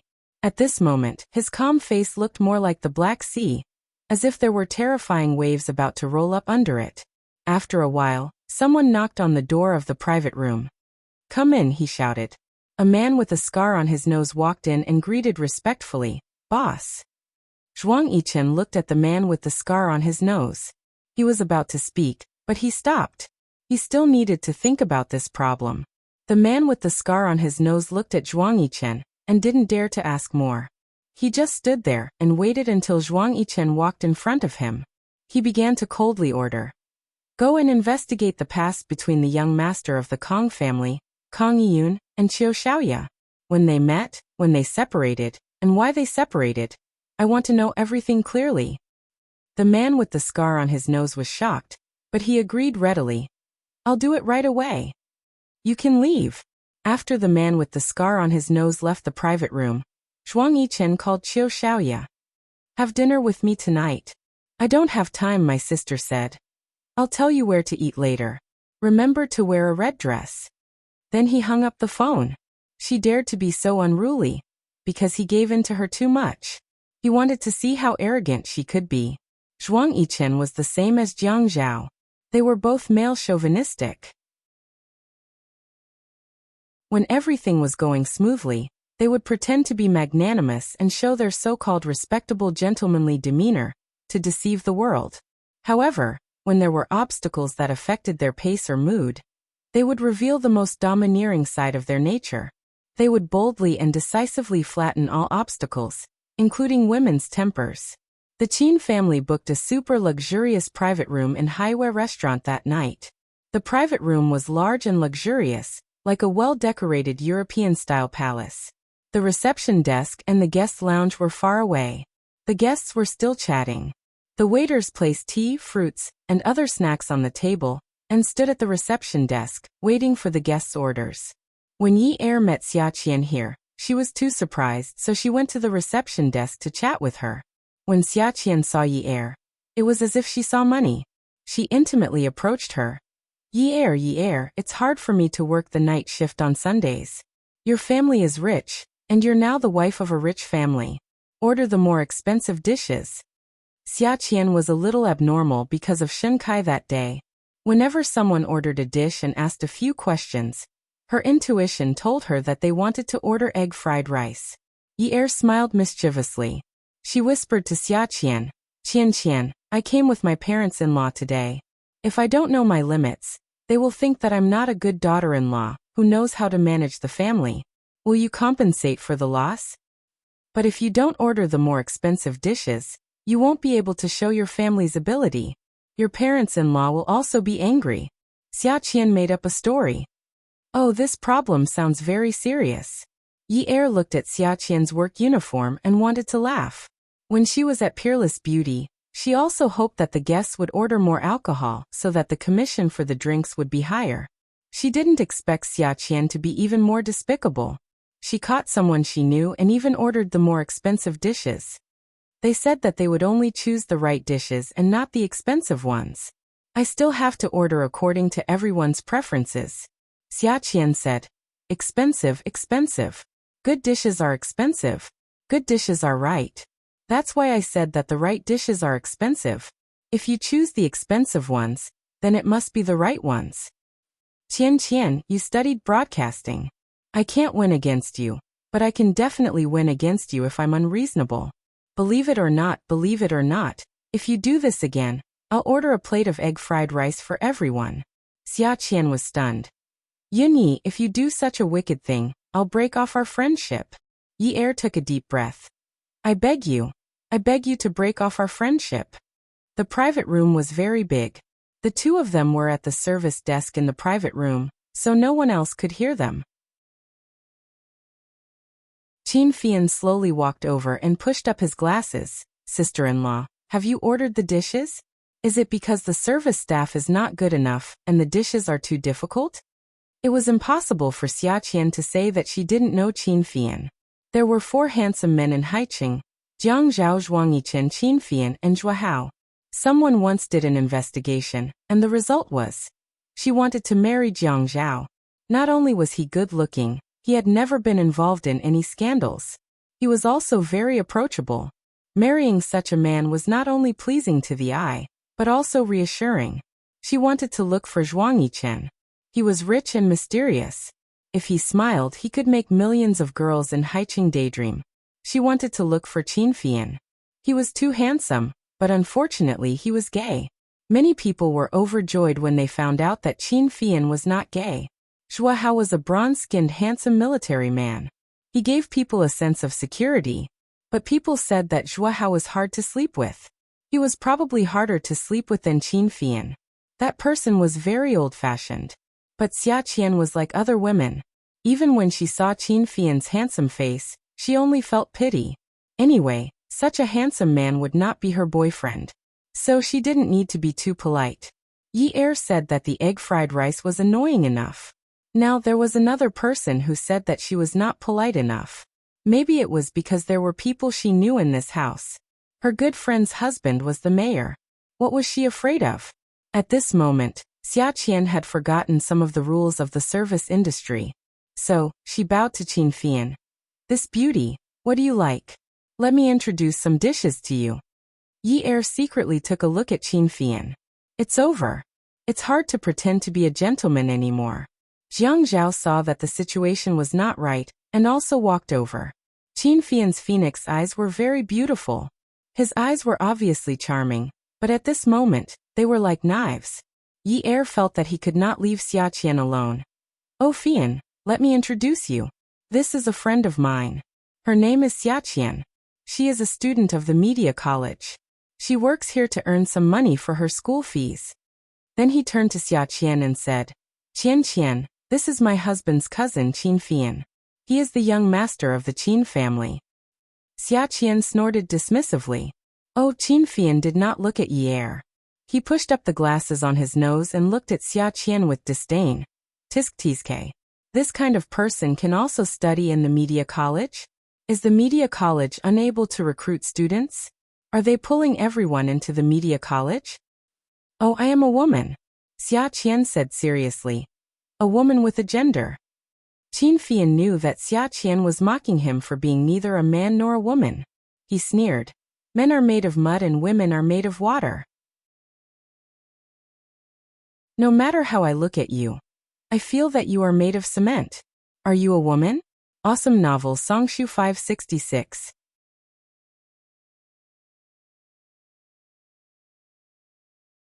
Chapter 532. Xia Qian also replied. That's right. Everyone says men are made of mud, and women are made of water. No matter how I look at you, You look like you are made of plasticine. Are you sure you are Mayor Jiang's cousin and not his cousin? Jiang Zhao hugged Yi Er's shoulders and did not allow her to speak. He wanted to watch a good show. Qin Fian, this rascal, also got provoked outside? This was news. Qin Fian was friendly to his siblings at home, but outside he was like a crab. He can do whatever he wants. Xia Qian was really like Qiu Xiaoya? Did they eat leopard's guts? What do you mean by plasticine? Qin Fian thought. If it were not for his sister-in-law, he would have thrown this woman out of his room. He should not be ungentlemanly in front of a lady. Of course, this lady did not include Xia Qian. Xia Qian looked at Qin Fian with an intoxicated expression. She looked like she was looking at AV, and her voice slowly became weird. Plasticine is the type that you can knead however you want. It is very soft. Xia Qian suddenly thought of something. She put away her expression and became more serious, as if she had become closer to Qin Fian. Her change was too fast, making the people around her a little uncomfortable. Hey, I heard you're gay. Are you a top or a bottom? I have read a lot of erotic novels. You are so pretty, and you should be a bottom, right? You should be a bottom who knows how to act coquettishly. You should be very gentle and soft. A soft bottom? Will I get popped? As Xia Qian spoke, she was no longer sarcastic and sarcastic. She had entered a state of thirst for knowledge. She completely ignored Qin Fian's gloomy face and acted like a real media reporter. Is it really the same as what is written in the novels? Will it be more enjoyable than being with a woman? Is it really so good to be raped? Jiang Zhao stood at the side and hugged his uneasy wife. He ignored Qin Fian's impulse to throw away the glasses he used to pretend to be refined. He fanned the fire and asked, Fian, what do you mean by a bottom? What do you mean by a soft bottom? Are you really so gentle when you are a bottom? Wow, I still don't know. What do you mean by being raped? Why don't you tell us about it? Qin Fian didn't expect that Jiang Zhao would also interfere. He clearly wanted to watch a good show and even wanted to protect this girl. Brother, so this is what it means to kick someone to the curb after they've outlived their usefulness? He spoke a little loudly and deliberately spoke to the side where there were more people. Jiang Zhao saw that something was amiss. This brat wanted revenge. After all, he was the only one who knew about last night's incident. So he immediately turned the spearhead to Xia Qian and said, I heard that the Sea Moon restaurant's food takers get a commission. Then hurry up and apologize to young Master Fei Yin. Xia Qian scratched her head and suddenly understood. Mayor Jiang, are you treating us today? To order good dishes? Of course. If you want me to order egg fried rice, you don't have to apologize. Once Xia Qian heard that she was going to order good dishes, she immediately gave Qin Fian a 90-degree bow. After standing up straight, she spoke with a flattering smile. Young Master Fian, please forgive me. I'm young and ignorant. I'm sorry that my rude remarks made you angry. You're a magnanimous person. You won't lower yourself to the same level as me. I'll serve you some tea to ease your anger later as an apology. After that, she bowed to Qin Fian again. Qin Fian didn't know whether he should go up or down now. Xia Qian felt that something was wrong. This young master was still putting on airs. Tonight's abalone, ginseng, shark's fin, and stomach better not be replaced by egg fried rice. Thus she bowed to Qin Fian again. The people who were sitting and chatting saw the situation here and frowned. What happened? This little girl kept bowing to Fian as if she was apologizing. Qin Fian straightened his arms. If someone wanted to treat him like a big boss, then he would accept it. Moreover, this girl had just made him lose face. What top and bottom? What chrysanthemum explosion? She must have wanted to die. Xia Qian bowed and stood up straight. Yi Er wiped her sweat and shook Jiang Zhao. Jiang Zhao gently patted her shoulder and stood at the side. Xia Qian looked at Qin Fian and said sincerely, Young Master Fian, please forgive me. You are born in a prestigious family and have the demeanor of a big family. The way you speak and handle things is different from me, a girl from a poor family. In the future, I will be more careful with my words and actions. I will not cause trouble for young Master Fian anymore. Old Master Qin walked over and shouted, Fian, what are you doing? This little girl has already apologized to this extent. Why are you still acting like this? As long as I'm here, you better keep your bad habits in check. Qin Fian had lost all his face this time. Xia Qian immediately waved her hand and said, Old Master Qin is too serious. I spoke too much just now. It's not young Master Fian's fault. It's all my fault. Please don't blame him. Qin Fian glared at Xia Qian and said through gritted teeth, Shut up. Old Master Qin snorted. Go away. This little girl is trembling because of you. Xia Qian raised her eyebrows proudly. Yi Er saw Old Master Qin dragging Qin Fian away and whispered to Xia Qian, How dare you be like this in front of grandfather? Heh, Old Master Qin is famous for caring about his reputation. You know. After saying that, she lowered her head and laughed evilly. Jiang Zhao lowered his head and whispered in Yi Er's ear, Your disciple is too sneaky. Wrong.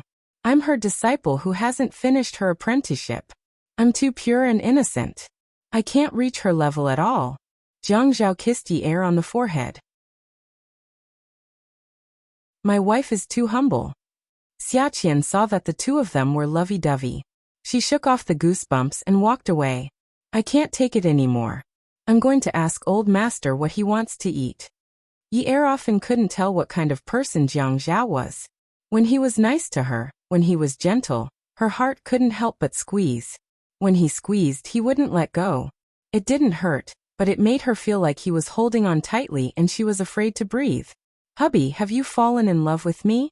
Yi Er looked at Jiang Zhao longingly. Jiang Zhao wanted to break through Yi Er's defenses with one look. He wanted to see the bottom of her eyes. At this moment, they were so clean, just like when she pretended to be pitiful, her eyes were full of pity. He couldn't see the bottom of her eyes. He knew that she was an expert at acting. Her acting skills were so good that they could pass off as real. Then he accidentally treated her acting as his own life. He deliberately raised his eyebrows and asked, Why would you think that? If you didn't fall in love with me, would you be so gentle to me? I've always been gentle to women. Didn't you know? Yi Er still had a bright smile in her eyes, but she felt that there was a spring slowly flowing into her heart. The spring water was astringent and salty. Of course I know.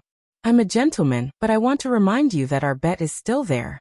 The man's smile was natural, but the flesh under his skin was extremely uncomfortable. How could I forget? I can forget my bet with anyone, but I can never forget my bet with a little fox like you. Yi Er didn't look into Jiang Zhao's eyes anymore. She wasn't mature enough. She couldn't stand looking at him for too long. Which nerve of hers short-circuited to ask such a question? The woman raised her arm and hooked it around the man's arm. She leaned her head on his shoulder and asked intimately, Hubby, what if you lose? The muscles on the man's back tightened. He reached out and slowly stroked the back of the woman's hand. He smiled warmly and said, Honey, what if you lose? Yi Er didn't answer. What should she do? What could she do with a bet that had no stakes? What would she lose? Actually, she couldn't lose anything. Why didn't she admit that she had lost? What did she insist on? Then what if we don't lose? Jiang Zhao reached out and stroked the woman's chin. What a harmonious couple, isn't it? She knew that he was such a proud person. From the day she forced herself to marry him, they were destined to have a loveless marriage. They didn't lose. Wasn't it very harmonious? Actually, it had long been disharmonious. At the family banquet, Yin Hongwei didn't seem reserved. Not only did Si Jie look likable, but he also spoke like an adult. When there were many people, he wouldn't embarrass Yi Er like he did at home. He would often praise his sister for being smart, virtuous, and considerate. Jiang Zhao felt that this brother-in-law of his was a shrewd person. Yi Er had been raised like a daughter of a wealthy family outside. The Qin family was very satisfied with Yi Er's performance. The people at the table walked around the wine table. They were just saying some polite words. Qin Rongfang had a sage-like temperament. He was always wearing a button-up shirt. The weather was cold, so the material was thicker. He was always putting on the airs of a scholar. From time to time, he would say a few words. It was obvious that he was very eloquent. Liqing, when will Zhao Zhao and Yi Er's wedding be? If his grandfather can't handle it, I'll take care of it. Jiang Liqing didn't dare to say anything about this. Dad, Zhao Zhao's grandfather has been worrying about the date recently. It's lively to have a holiday on New Year's Day, but the date according to the lunar calendar isn't too good. Qin Jun continued and said sarcastically, "Who are you calling Dad? Who's your dad?" This topic smoothly transitioned from the younger generation's wedding date to the older generation's grudges. Old Master Qin was between Jiang Liqing and Qin Jun. This seat was very strange. Qin Jun and Si Jie sat together, while Jiang Liqing and Yin Hongwei sat together.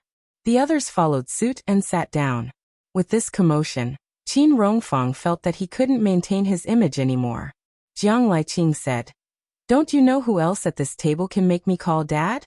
A father for a day, a father for life. Am I wrong to call him Dad?" Qin Jun looked unhappy. "I don't know where such a person comes from in this world. You're divorced, but you still come to someone else's house all day long. Who wants you to come?" Jiang Liqing was a little embarrassed, but he was already used to Qin Jun being like this. It was just that he was forced to get used to it. "Zhao Zhao is not my son after the divorce? Dad is not my dad after the divorce? Zhao Zhao is your son, but Dad is my dad, not your dad." Qin Jun looked up and stared hard at Jiang Zhao. She happened to meet Jiang Zhao's gaze at this moment. Jiang Zhao laughed dryly. He only felt that he was unlucky. He should have lowered his head to eat just now. That way, he wouldn't have been used as a meat shield. He glanced at Qin Rongfang. Qin Rongfang could only laugh dryly. This daughter couldn't be disciplined. Although she was old, mistemper was still there. People said that the son was the seedling at home, while the daughter was the water that was spilled out. However, he had spoiled his daughter since they were young and didn't spoil his son. This couple had quarreled for more than 10 years, and he had endured it. "Liqing, you're right.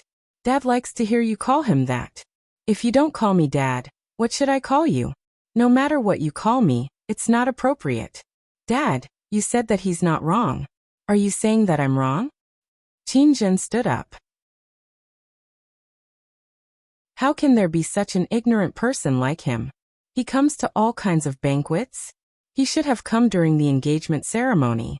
Why is he coming now? If I knew that he was coming, I wouldn't have come. Come and see." Xinwu 799.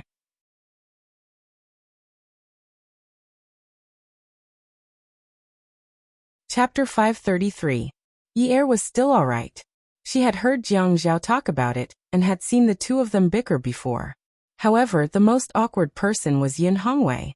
He felt as if he was sitting on pins and needles. He could neither persuade nor not persuade them. It was as if the couple was quarreling because of him.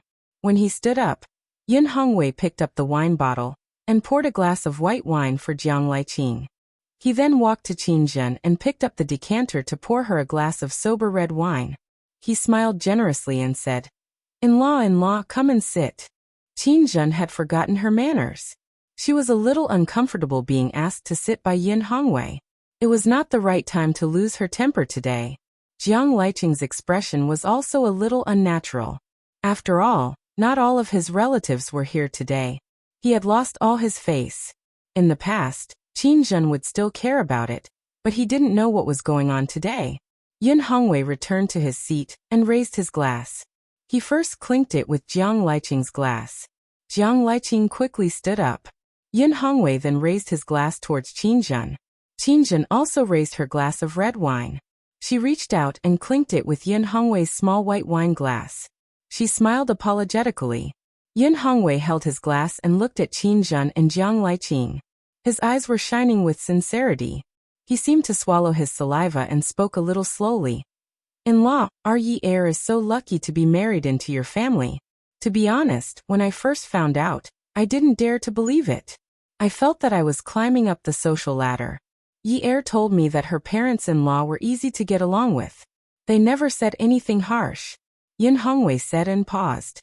"So, our Yi Er is so lucky. I don't even know how many lifetimes of good fortune she has accumulated." Yi Er felt a little inferior. Everyone could see that her father was trying to smooth things over. If the Yin family was still in power, these words would not be said. Just as she was about to lower her head, Jiang Zhao reached out and gently held her hand. She suddenly felt that she had someone to rely on. and her sense of inferiority slowly disappeared. Jiang Liqing naturally felt Yin Hongwei's good intentions. He said, "In-law, what are you talking about? What do you mean by climbing up the social ladder? As long as the child likes it, we adults are happy. They are the ones living their lives. Let's not talk about family status. Moreover, Yi Er is a very obedient child. How could I have said anything harsh to her?" Qingjun glanced at Yi Er. Her head was slightly lowered, and her arm was leaning against her son's arm. The two hands seemed to be holding each other tightly under the table. She sighed. "If our Zhao Zhao likes it, we will all like it. In-law, you don't have to say that. We're a family." Yin Hongwei smiled. Yes, yes, yes. Family, family. Let's have a drink." The sound of wine glasses clinking was accompanied by the laughter of the three middle-aged men. Suddenly, the atmosphere changed, becoming joyous and harmonious. Qin Rongfang finally breathed a sigh of relief. When everyone calmed down, Qin Feiyu took a sip of juice, turned his head and asked Yi Er with a smile, "Sister-in-law, people are going to have Xiao Bao after getting married. When are you going to have a baby? When you guys give birth to little Bao, you have to let me play with it." Yi Er was very nervous about this question. With a marriage like theirs, would they have a baby? Jiang Zhao felt the hand in his palm tensing up and sweating. He said to Qin Feiyu, "Your sister-in-law is still so young. How can we have a baby? Moreover, I don't want a baby now. We'll talk about it after a few years." Yi Er sighed. So he really didn't want a child. Qin Rongfang was not satisfied. He said angrily, "What else do you want to be considered stable? Tell me, if this isn't stable, what else can be considered stable? Then everyone in the country shouldn't have children." Even Jiang Liqing said at this time, "Jiang Zhao, let's not drag this matter out. You know about your brother's situation. It's not easy to have a child." Jiang Zhao's heart sank. "Don't worry. If we want one in the future, we will," Yi Er hurriedly said. "I still want to find a school to study at. I've already found one. I'll be starting tutoring next week, and then I'll be taking exams. So we'll talk about having a child in a few years." Jiang Zhao glanced at Yi Er, then turned back. Qingjun said, "I don't care about your matters. Go to the hospital tomorrow for a physical examination. If everything is normal, you can have a child whenever you want." Jiang Zhao knew what his mother meant. She felt that this was too respectful, but Yi Er had already nodded. "Okay, we'll go for a physical examination tomorrow." Jiang Zhao's phone rang. He looked at it and saw that it was Zhuang Yichen. He got up and said he would go out to answer it. The northern end of the floor of Haiwa Tower was very quiet. Jiang Zhao walked over and picked up the phone. Zhuang Yichen said that he had found someone to hack Chen Tong's computer. Moreover, all the IP addresses that he had contacted since the day the photos were taken were all hacked. The photos should be safe now. Jiang Zhao smiled. "Did you take stimulants today? You're so fast." "Yeah, I was bored out of my mind." Zhuang Yichen sat in the cruise restaurant and looked at the empty seat opposite him. He squeezed the knife and fork in his hand and narrowed his eyes. "I can't find anything to do. Let's get Chen Tong in as soon as possible. It's not fun to play with him at all." "Okay." Jiang Zhao smiled unrestrainedly. After hanging up, Zhuang Yichen made a call and asked coldly, "Where did Qiu and Xiaoya go?" "Boss, I've been following Miss Qiu. She went to the hospital. Young Master Kong is hospitalized. It seems like he was in a car accident and is being treated." After hanging up, Zhuang Yichen pinched the phone between his fingers and massaged his temples. There was a blood vessel inside that was throbbing violently. There was a fire in the blood vessel that was burning fiercely. He rarely let her eat with him outside, and the few times he did, he chose a very private place. It had been almost 4 years. The number of times they ate out could be counted with one hand. She actually dared to stand him up today. Her phone was turned off. The number that was originally turned off suddenly appeared on his phone screen. He wanted to pick it up quickly but paused for 2 seconds. He slid it open and put it to his ear. "What time is it?" "Boss, I'm sorry. My phone ran out of battery just now. I changed the battery. I don't have time to go tonight. Come here immediately." Zhuang Yichen's voice was still very slow, but his tone was heavier. Xiaoya was silent for a while. That's not right. Why did she still call him boss? We're even now. We've already said that we're breaking up. Zhuang Yichen, don't go too far. Zhuang Yichen chuckled. We're even? Qiu Xiaoya, we agreed on 4 years. During this time, I'll raise you up and give you the fame and fortune you want. When the contract ends, I'll transfer the ownership of the house to you. I'll take care of your family matters. If I want to end it, you won't lose anything. But if you want to end it, I'll stop paying you and the house won't be transferred. But have you forgotten? I've already transferred the ownership of the house to you. Zhuang, you were the one who said that it's just a house. Even if it's only for a month, you should give it to me. I said that I'll return it to you. I didn't force you. Why are you acting like a gentleman now? Haha, so what? If I give you the house, it means that our relationship will end after 4 years. So, you're still mine now. You're too much. Qiu Xiaorao, don't blame me for not reminding you. People who are in a car accident are very fragile. If something goes wrong, it'll be troublesome. You'd better drive over quickly while I still have patience. You ask someone to do it. Zhuang Yichen listened to Xiaoya's questioning and pinched the bridge of his nose. I don't need to explain it to you. You're a jerk. Oh. Zhuang Yichen raised his wrist and looked at his watch. It seems like you want to know how a jerk does things. Xiaoya held the phone and heard the beeping sound. She shouted a few times, hello, hello, hello. She turned around and saw that the emergency light on the top of the door of the emergency room was still on. She bit the corner of the phone in her mouth. Her lips trembled violently as if they had been frozen by the cold wind. She remembered that she had said to the person inside before, you are my life. My life is called Kongyun. Jiang Zhao hung up the phone and was about to return to the private room when the door of the first private room opened. High Heels stepped out and fell on the carpet without a sound. When the door closed, there was a click sound. When he looked up, Jiang Zhao smiled. Ouyang Yan walked over. Second brother. Yan Yan is here too. Yes, Dad is treating someone to dinner tonight. What about you? Jiang Zhao slid the phone into his trouser pocket. Family dinner. Aren't family dinners rarely held outside? Ouyang Yan knew that the Qin mansion had a special dining area. Most family dinners were usually held at home. Yes, because I always eat at home, I'm a little tired of it. Thinking about it, that didn't seem to be the case. The Qin family's chef always made a lot of food.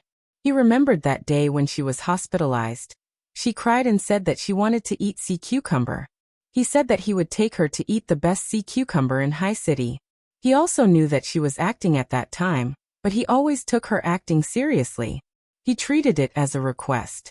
She wanted to eat sea cucumber, and he agreed to it. That was all. Ouyang Yan smiled gently. Your mouth has always been so picky. People from Bingyi River. She reached out and touched the corner of Jiang Zhao's mouth affectionately as before. Look at you. You didn't even wipe your mouth before running out. This isn't like you. Without Jiang Zhao by his side, Yi Er couldn't help but feel reserved. He found an excuse to come out and look for someone. The carpet was very thick, and the woman's footsteps were very light. He slowly retracted his steps. He really didn't come at the right time. So it was Ouyang Yan who called to look for him. Some people said that when a man was willing to cover up, it meant that he still cared. When he didn't care anymore, he couldn't even be bothered to pretend. Perhaps he cared about her feelings and didn't say that he came out to see Ouyang Yan? As she walked back, she bumped into Yunwa's arms. She was still a little dazed. When she raised her head, she rubbed her temples. Unwu, sister-in-law, what a coincidence. Unwu supported Yi Er's shoulders. After she steadied herself, he let go and took a step back, maintaining a polite distance. You're eating here too? After Yi Er confirmed that it was Unwu, the first thing she did was to size him up from head to toe. It wasn't obvious on his face, but there was still some green at the corner of his eyebrows. The stray hair on his forehead covered some of it. Is your injury better? It's not a big deal. It doesn't affect my movements. Grandpa invited a few uncles to dinner today and insisted that I come over. Unwu was a little distant from Yi Er. That kind of distance was very natural. Yi Er couldn't help but sigh softly. Perhaps after the fight, he was afraid of provoking her. This was really a misunderstanding. Unwoo, I'm sorry. I asked you to draw the painting, but Jiang Zhao took his anger out on you. I'm very sorry that things ended up like this. Sister-in-law, why are you saying all this? It's normal that Zhao Gu can't understand. I think if it were me, I wouldn't be able to accept it either. You should be more open-minded. Don't always take it to heart. Beauty novel Hongcha 866.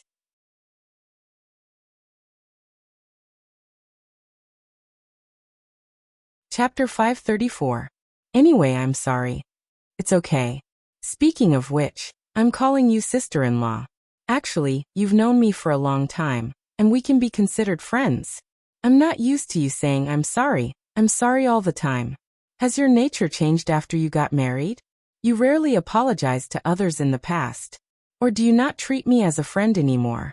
Unwoo was so magnanimous that Yi Er felt even more ashamed. How could that be? Of course you're my friend. We've known each other for almost 2 years. Unwoo gasped softly. What's the matter? I'm looking for a place to apply some medicine. My brow bone hurts a little. I told Grandpa that it doesn't hurt anymore. I'm afraid that he'll see me applying the medicine, so I'll find a place to apply it. It'll be fine after some air. His nose isn't very good. Let me apply it for you. Unwoo refused. No need. How pretentious. Come on, I'll apply it for you. Unwoo really took out a thin glass bottle from his pocket. It was about the size of a bottle of essential balm.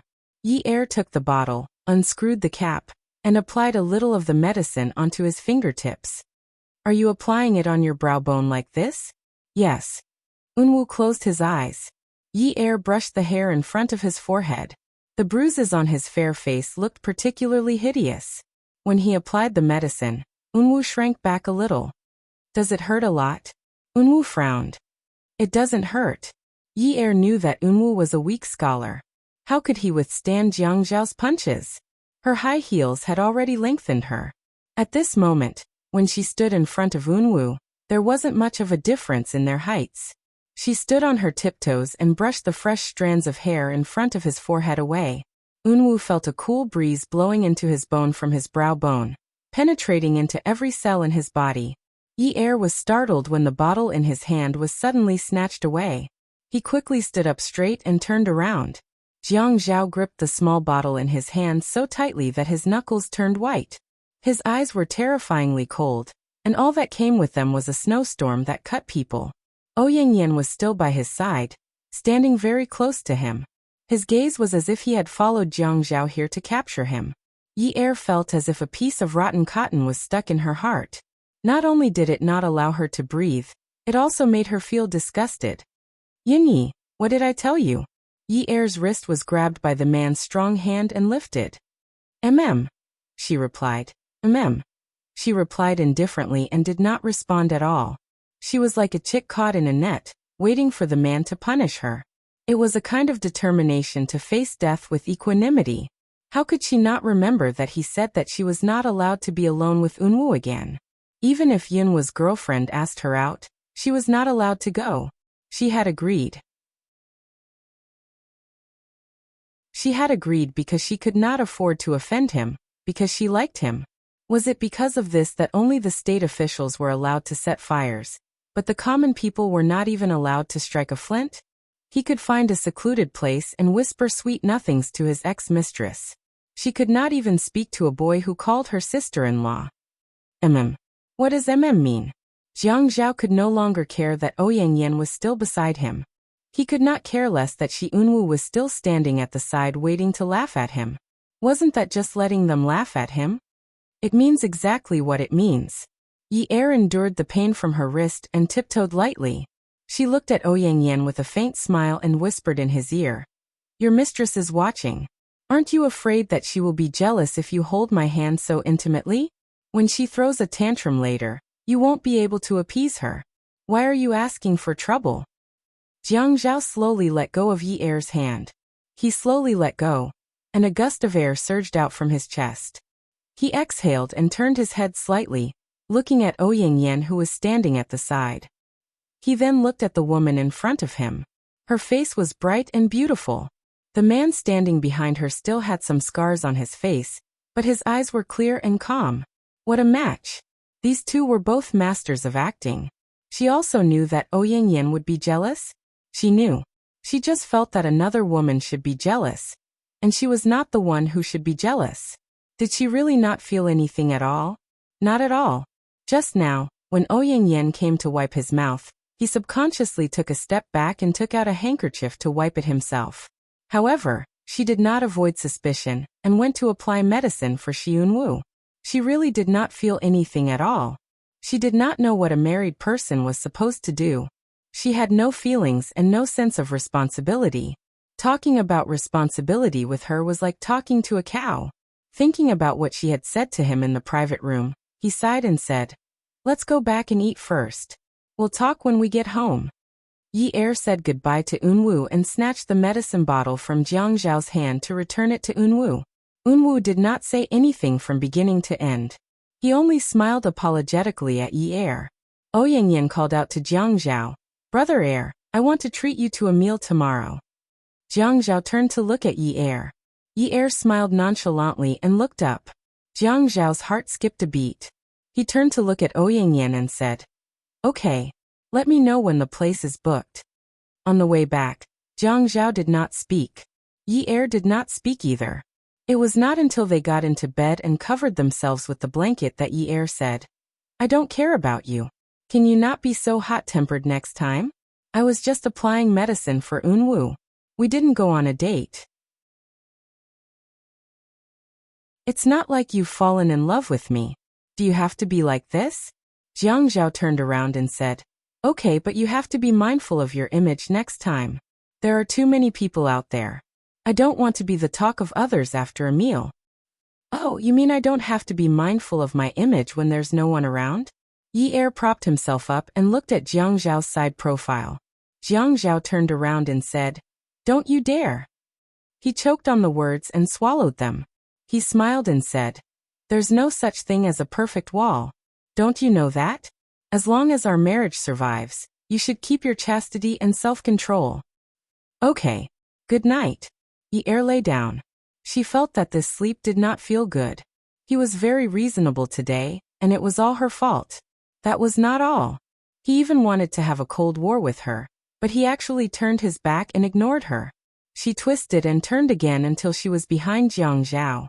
She pressed herself against him and asked with a smile, "Self-control doesn't include abstinence, right?" She looked up at the back of his head and winked. "I'm going to make it clear. If you want me to keep my chastity, you have to give me the conditions to keep my chastity. For example, you have to satisfy me in terms of physical facilities. For example, I'm already used to it when it's late at night.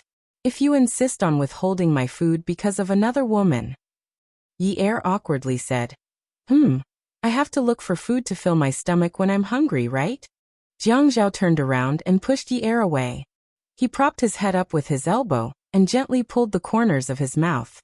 He looked at Yi Er and asked ambiguously, "Oh, when have I ever been short of food? I think you're trying to cut my food today." Yi Er's face was a little red, but she still forced herself to say that she did not care. This guy was going to have dinner with his lover tomorrow. What about after dinner? Or what if the two of them met before dinner? "I'm not used to mistreating women." Jiang Zhao still did not move. He just stared at Yi Er. "Nonsense. You're obviously trying to mistreat me." Yi Er reached out to tug at Jiang Zhao's pajamas.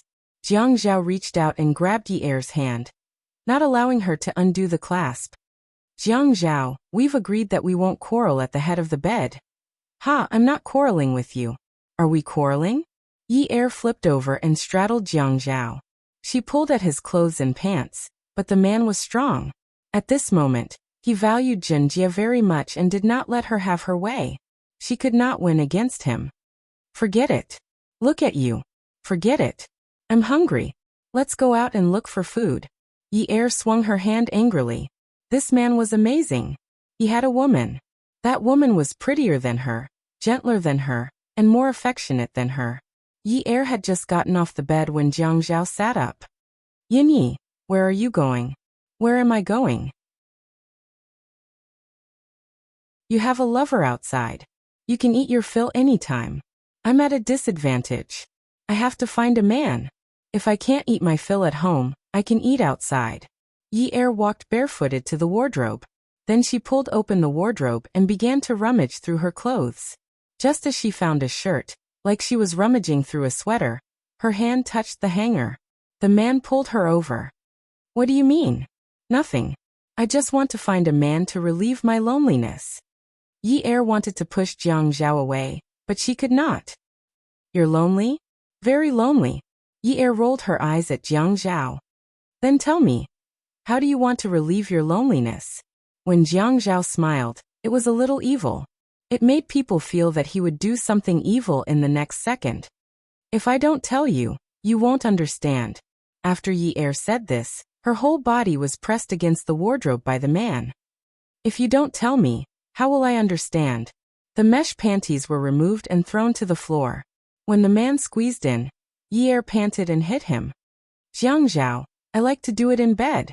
Then tell me, how do you want to relieve your loneliness? The wardrobe door banged loudly as it was knocked open. The sound of it banging against the door echoed in the bedroom. In the morning, after Jiang Zhao got up and gave his usual morning kiss, he asked Yi Er, Darling, are you lonely? Yi Er had a pair of panda eyes. She rubbed her sore legs and shook her head. No, I'm not lonely. She thought to herself, whoever calls themselves lonely in the future is a pig. Jiang Zhao had an appointment with someone, and asked Yi Er not to get up to make breakfast today. Yi Er thought to herself that she would not be able to get up either. She slept until noon. It was Sijia who went upstairs to wake her up. Sijia, what time is it? Are you going to school? I'll get up and send you off. Sijia shook his head and looked a little depressed. Are you hungry? Sijia shook his head. Dad took the wontons you made from the fridge. We already had breakfast. It's noon. Yes. Sijia nodded. Yi Er sat up. Then go downstairs and wait for me. I'll go down and cook when I'm done. Sis Mom is here. Yi Er was shocked. She originally looked a little sluggish, but all of a sudden, it was as if someone had given her a shot of stimulant. All her tiredness disappeared. Mom. Yes, she's downstairs. Sijia looked into Yi Er's eyes. She's here to ask Dad for a divorce. Yi Er trembled as she took a deep breath. Then she glared at Sijia and slapped him on the back. What are you doing up here? Go down and accompany Dad, you bastard. Sijia jumped off the bed from the slap. Yinyi, you bitch. Go down. Yi Er scratched her head. I'll come down immediately after I change. The woman sitting in the living room downstairs did not seem to have experienced any disaster. It was as if everything that had happened to the Yun family had nothing to do with her. She still had the aura of a rich and powerful woman. She was dressed in the latest branded clothes of the season. Come and take a look. Xinwu 799.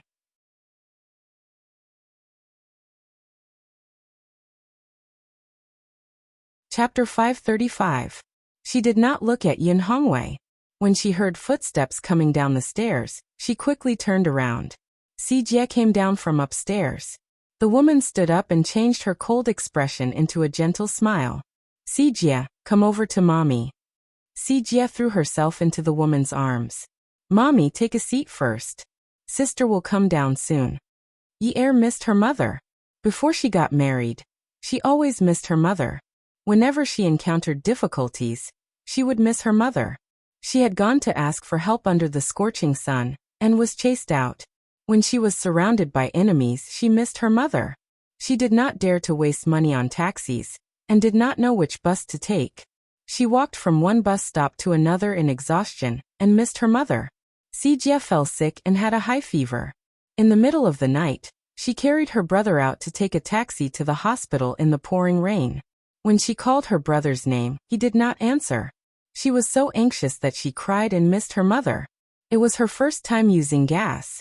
The gas stove was very old and she needed a lighter. The flame went boom. And she was so frightened that she threw the lighter away and hid by the door. She missed her mother. She dialed her mother's old number again and again. She missed her mother. Every time she made a decision, she thought about her mother.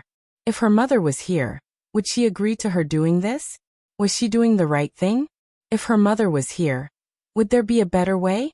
Later on, she felt that she did not have a mother. If she did, how could her mother bear to let her live like this? Later on, she felt that perhaps her mother was suffering more than her. Perhaps her mother was just afraid of implicating her? But standing at the top of the stairs and looking at the woman carrying Si Jie, she did not change at all in the past 2 years. She was still the same. She was like a rich madam, an elegant and luxurious madam. She had a beautiful face, luxurious clothes and jewelry, and meticulously painted nails. She looked at this woman who she had missed for a long time. She could not even call out the word mommy. When she heard Si Jie say that this mommy was here to divorce daddy, she could not say it. Yin Hongwei stood up and looked at Yi Er. She was crying silently. His heart ached so much that he could not speak. He walked over and hugged Yi Er in his arms. He said softly, "Yi Er, call mommy." Yi Er turned around and threw herself into Yin Hongwei's arms. She cried, "Daddy, Daddy." She just kept calling out, "Dad." Si Jie jumped out of Zhou Li's arms, ran over and hugged Yi Er's waist. Sister, sister, don't cry. If you're unhappy, I'll sit there. I won't go. I'll sit with you." Zhou Li stood with bright lipstick on her lips. The distance between Yi Er and her made it impossible for her to maintain her elegance. Choking with sobs, she said, "Yi Er, Mom, it's not easy for Mom either." Yi Er didn't look at Zhou Li. She just buried herself in Yin Hongwei's arms. Her tears and snot were all over her father's clothes. She nodded. I know. She wished that her mother didn't have it easy.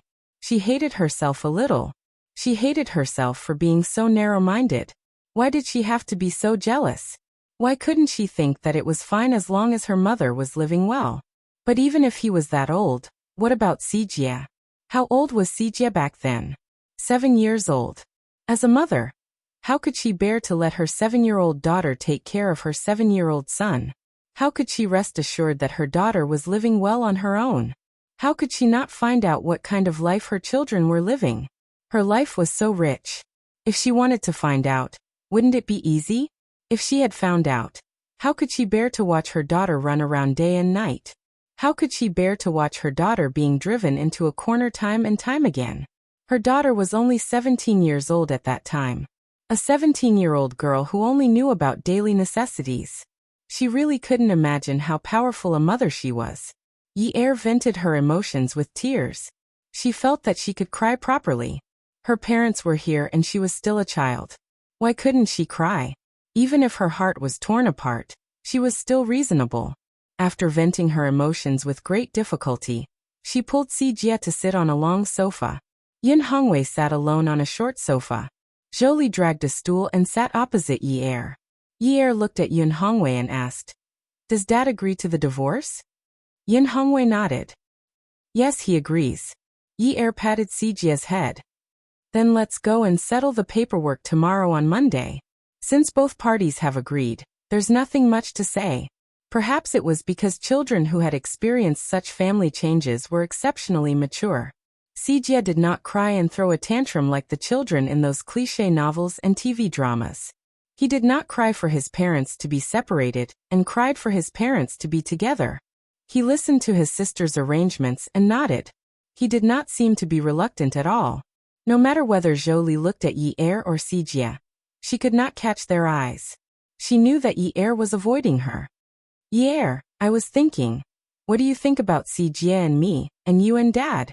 Yi Er's originally weak body suddenly trembled. She looked up. Her previously empty eyes suddenly lit up as she stared at Zhou Yan. "What did you say?" Yin Hongwei stood up. "What did you say?" Yi Er walked over and sat Yin Hongwei down on his seat. She handed him a teacup and said, "Dad, have some water."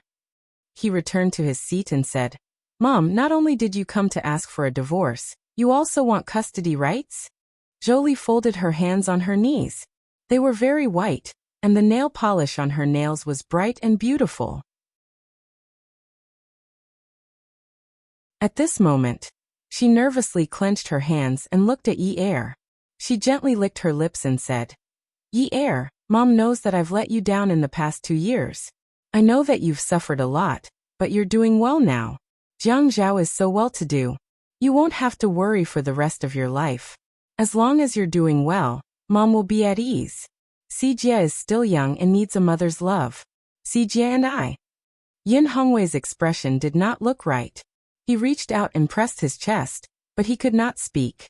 As Yi heir listened to Zhou Li's words, she completely ignored her father's reaction. She only felt that her heart was in a mess. Someone kept tugging and tugging at it. It was a mess. She wanted to tug at it again, but it only broke and hurt. She panted as if she had asthma. The grievances in her heart, which she had been holding back, all poured out like a flood of tears. Mama. Yi heir shouted twice. She clenched her teeth tightly and raised her head. When her small chin was raised, streaks of tears fell from her chin. That cry of great grief and pain tore at Yin Hongwei's face, until it turned even paler. Yi heir stretched out her arms and hugged Xijie tightly. Xijie anxiously shouted, "Sister, I won't go. I won't leave you." Yi heir rested her face on the top of Xijie's head. Her tears drowned Xijie's head.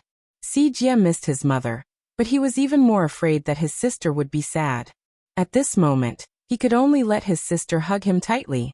He knew that this was his sister's reaction when she lacked a sense of security. He only wanted to grow up quickly and give her that sense of security. Yi heir's breath was trembling. Her voice also trembled. "Mom, what are you saying to me? You're apologizing to me? You're saying that you know that I've suffered a lot? Mom, what could be more hurtful than these words? Mom, why did you say it?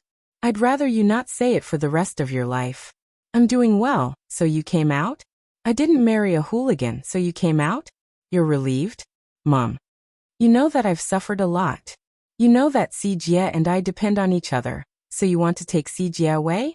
Yi heir bit her lips for a long time, until blood seeped out. "Was I a burden in the past? Just because I had no one to rely on? You didn't even want Xijie? Xijie needs a mother's love, but don't I? Do I really not need it? When Dad got into trouble, I was only 17 years old. Don't I need a mother's love? You want me to be a mother at the age of 17. Do you think that I was born without a mother's love?" Faced with Yi heir's indignant accusations, Zhou Li covered her face and sobbed. Her voice came out from between her fingers with a whimper. "Yi heir, Mom has her own difficulties. Please forgive Mom. Mom knows that it's been hard on you. Mom owes you. Mom owes you." Yi heir's nasal voice was very heavy after crying. "What do you owe me? You gave birth to me and allowed me to see the light of this world. I owe you everything. Everything I have now is a gift from my parents. You don't owe me anything. But Xijie is Dad's life. You can't take him away." Zhou Li glared at her. "Yi heir, you can't be so biased. It's not fair that you're biased towards your father." No matter how young it was, Yi heir felt insecure, so she hugged Xijie and placed him on her knees. Xijie was as obedient as a cat, wrapped in Yi heir's arms and allowed her to stroke his head. He no longer mentioned anything taboo. Yi heir looked at Zhou Yan. Aside from the pain and tears in her eyes, her voice was filled with a desperate pleading. "Fair? How can Mom be fair? Is Dad not fair to you? Ever since I can remember, Dad has never mistreated you. He gave you everything you wanted. When you said you wanted to have morning tea, he took a private jet to Guangzhou early in the morning.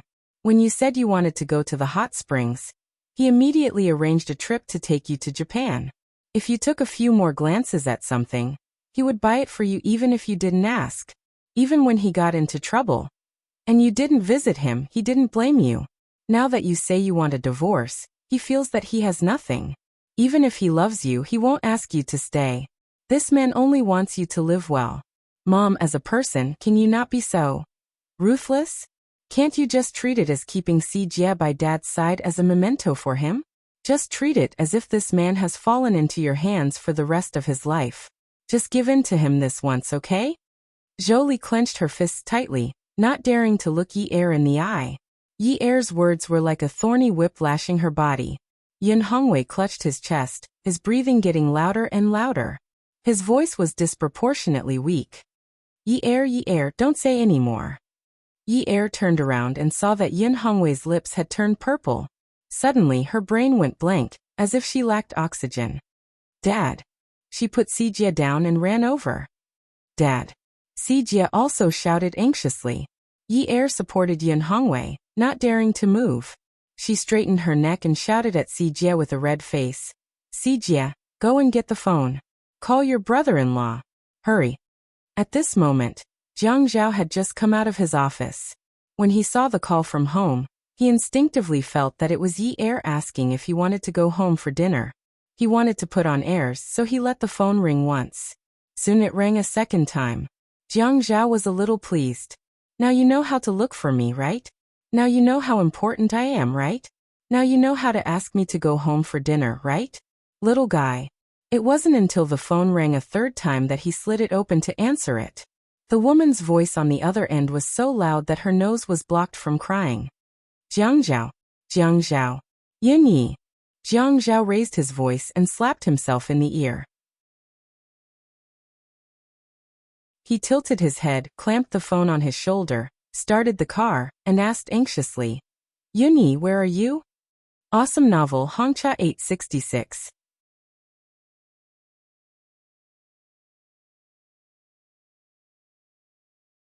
Chapter 536. Yi Er shouted into the phone. It was as if she had fallen into an abyss and had grabbed onto a vine. However, she was physically weak and was afraid that her hand would slip. That kind of panic and fear broke through the receiver and reached the man's eardrums.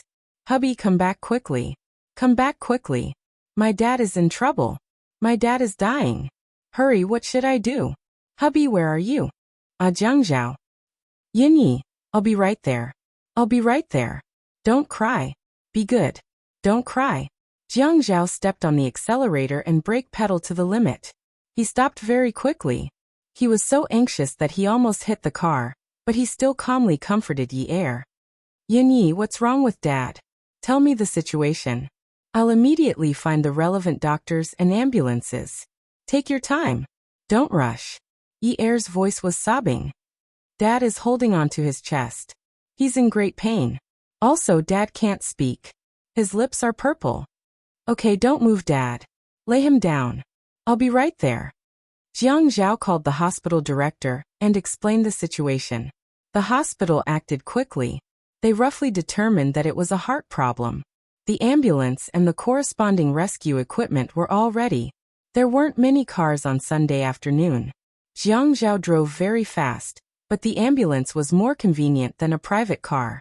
So when he arrived downstairs, Yin Hongwei had just been carried down.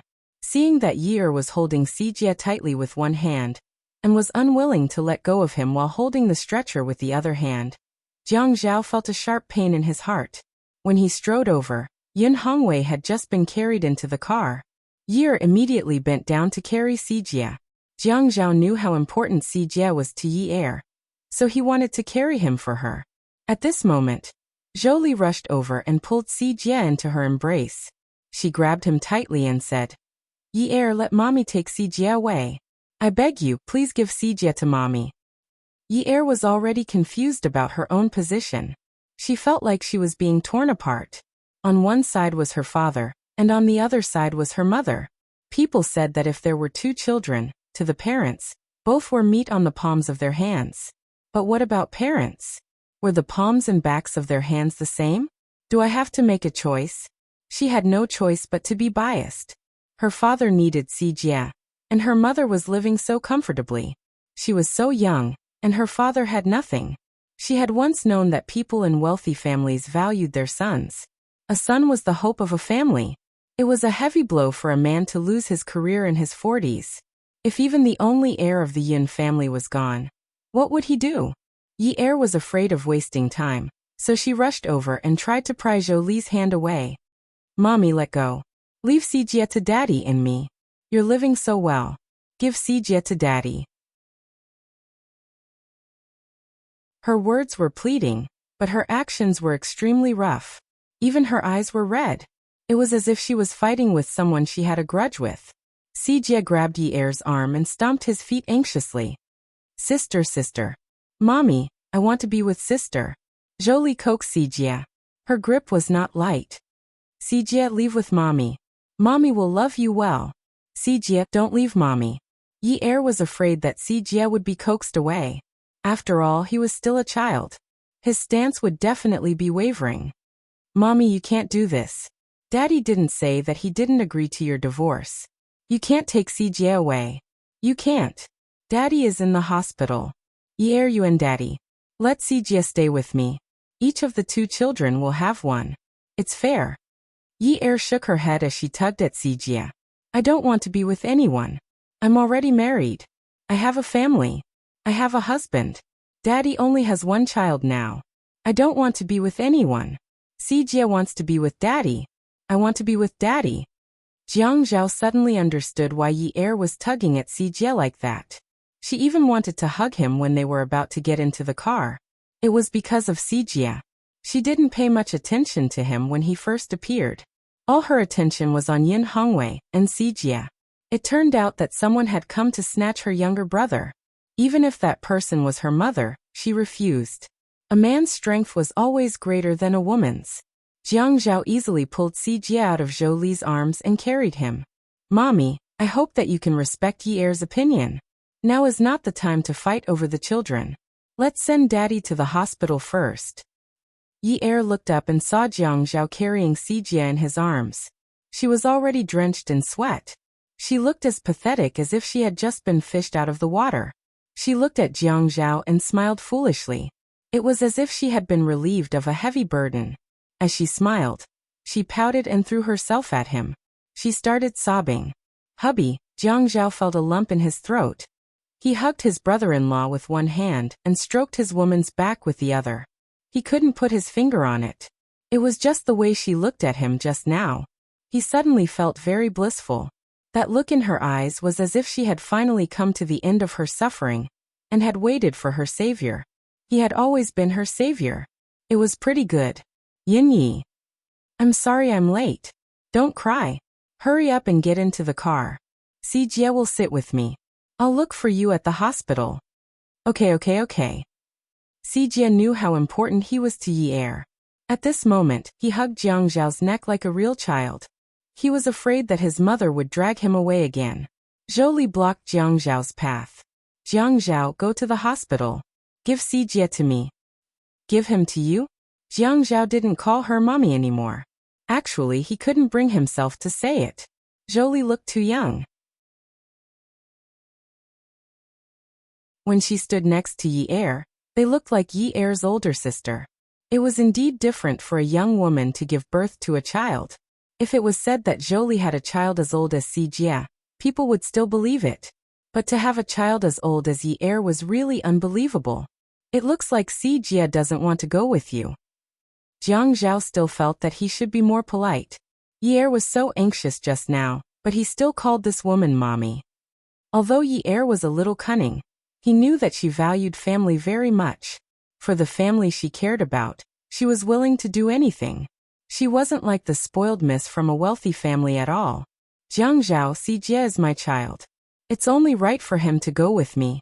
Now that Hongwei has Yi Er, our allocation is right. Although Zhou Li's makeup was a little smudged, because her skin was very good, she didn't look ugly. It just made her look a little funny when she tried to pretend to be calm.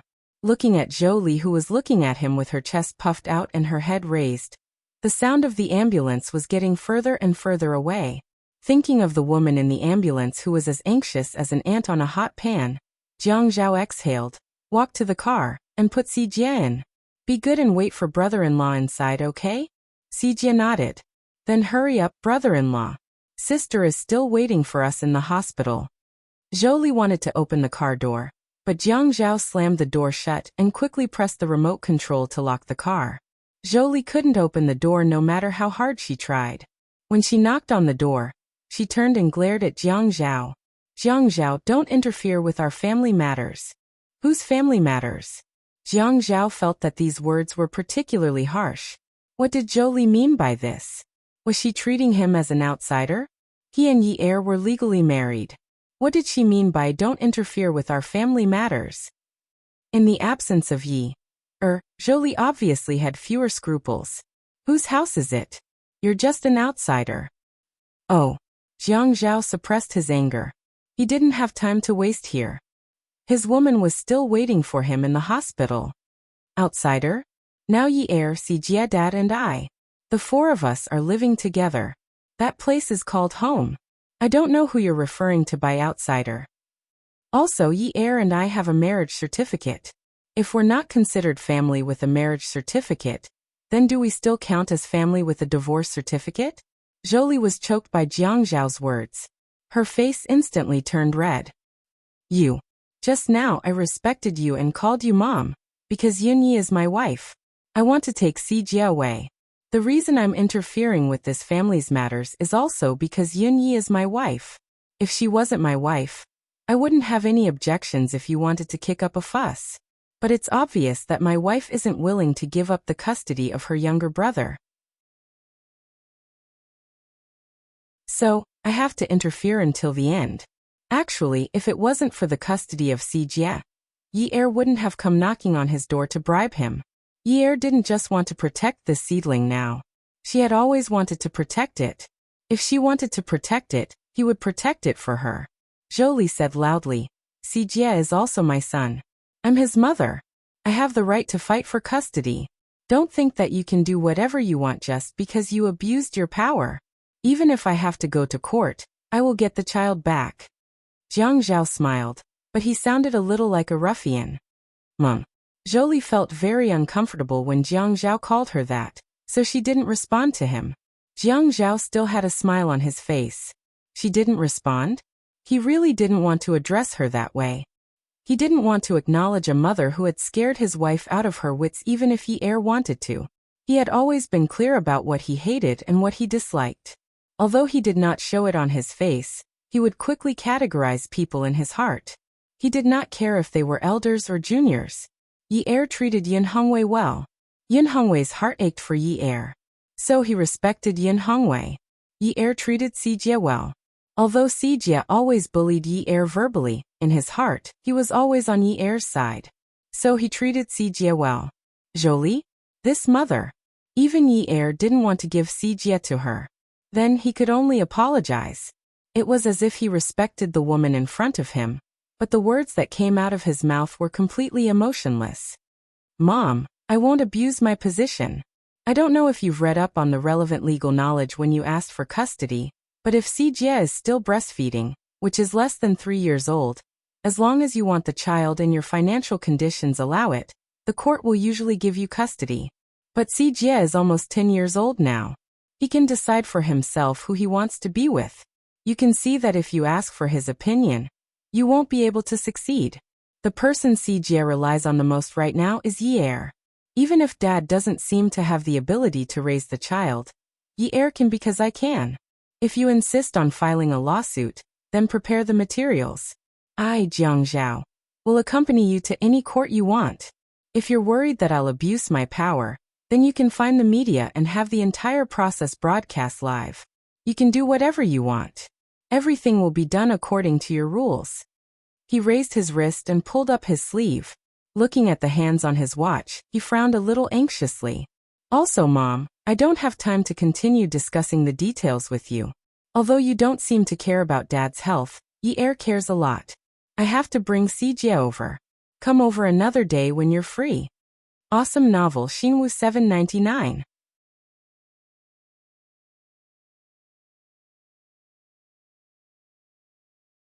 Chapter 537. As soon as he turned around and pressed the lock, Zholi went to pull the car door open. Jiang Zhao turned around again and reached out his hand to press down. The car door was firmly closed again. He was tall and had a strong silhouette. If his eyes were cold, his aura would be especially oppressive. Zholi took a step back subconsciously. Jiang Zhao rubbed his brows. Yi Er was still waiting for him at the hospital, and there was an elder pestering him. When he opened his eyes, he did not look happy at all. There was only a threatening look in his eyes. Mom, I hope this is the last time you pull on my car door. I am a person who is impartial with my work. I don't want Yi Er to be caught in the middle and put her in a difficult position. You had also said that I am an outsider.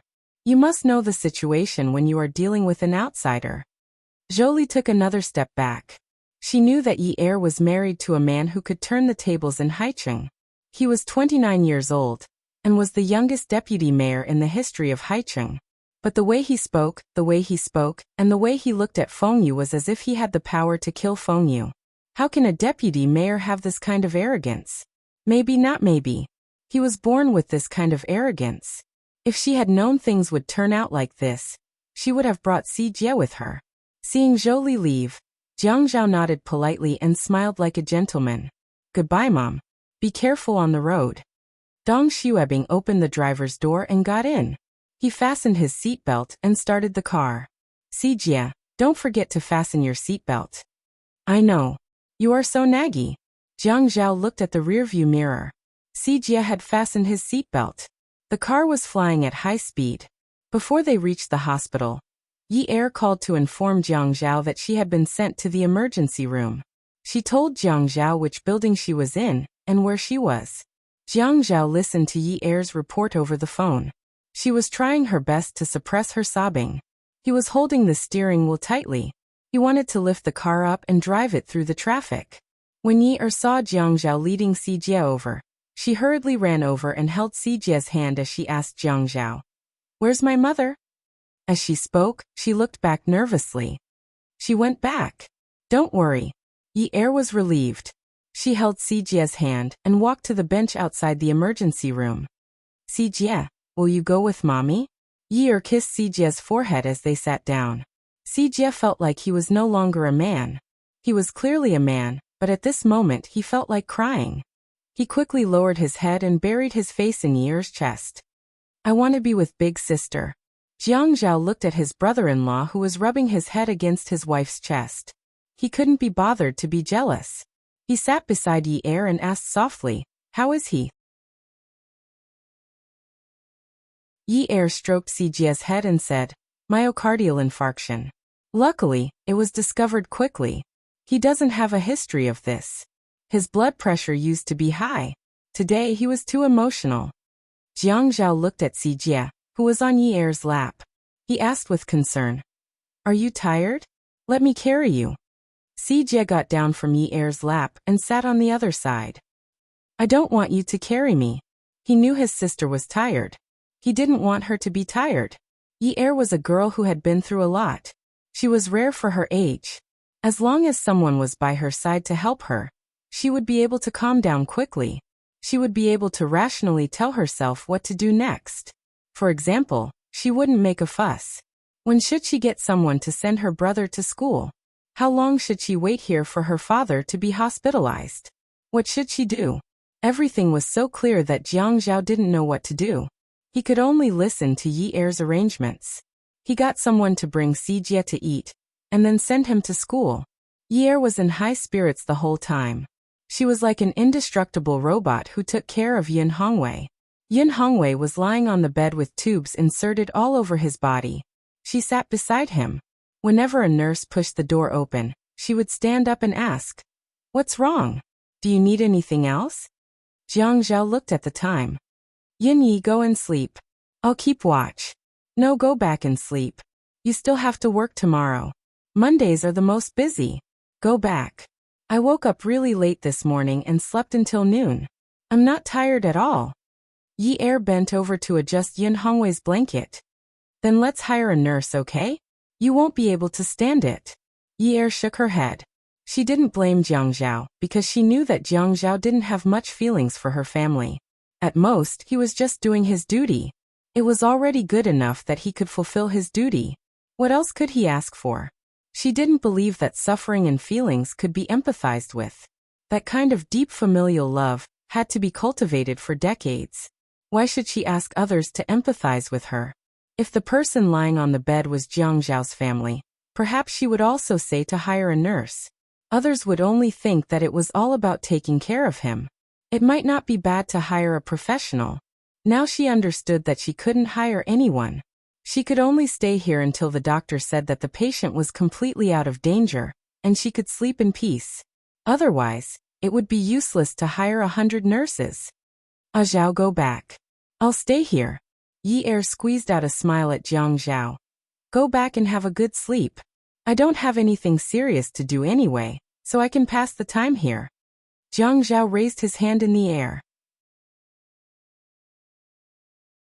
He really wanted to slap her butt, but he stretched out his long arm and pulled the woman into his embrace.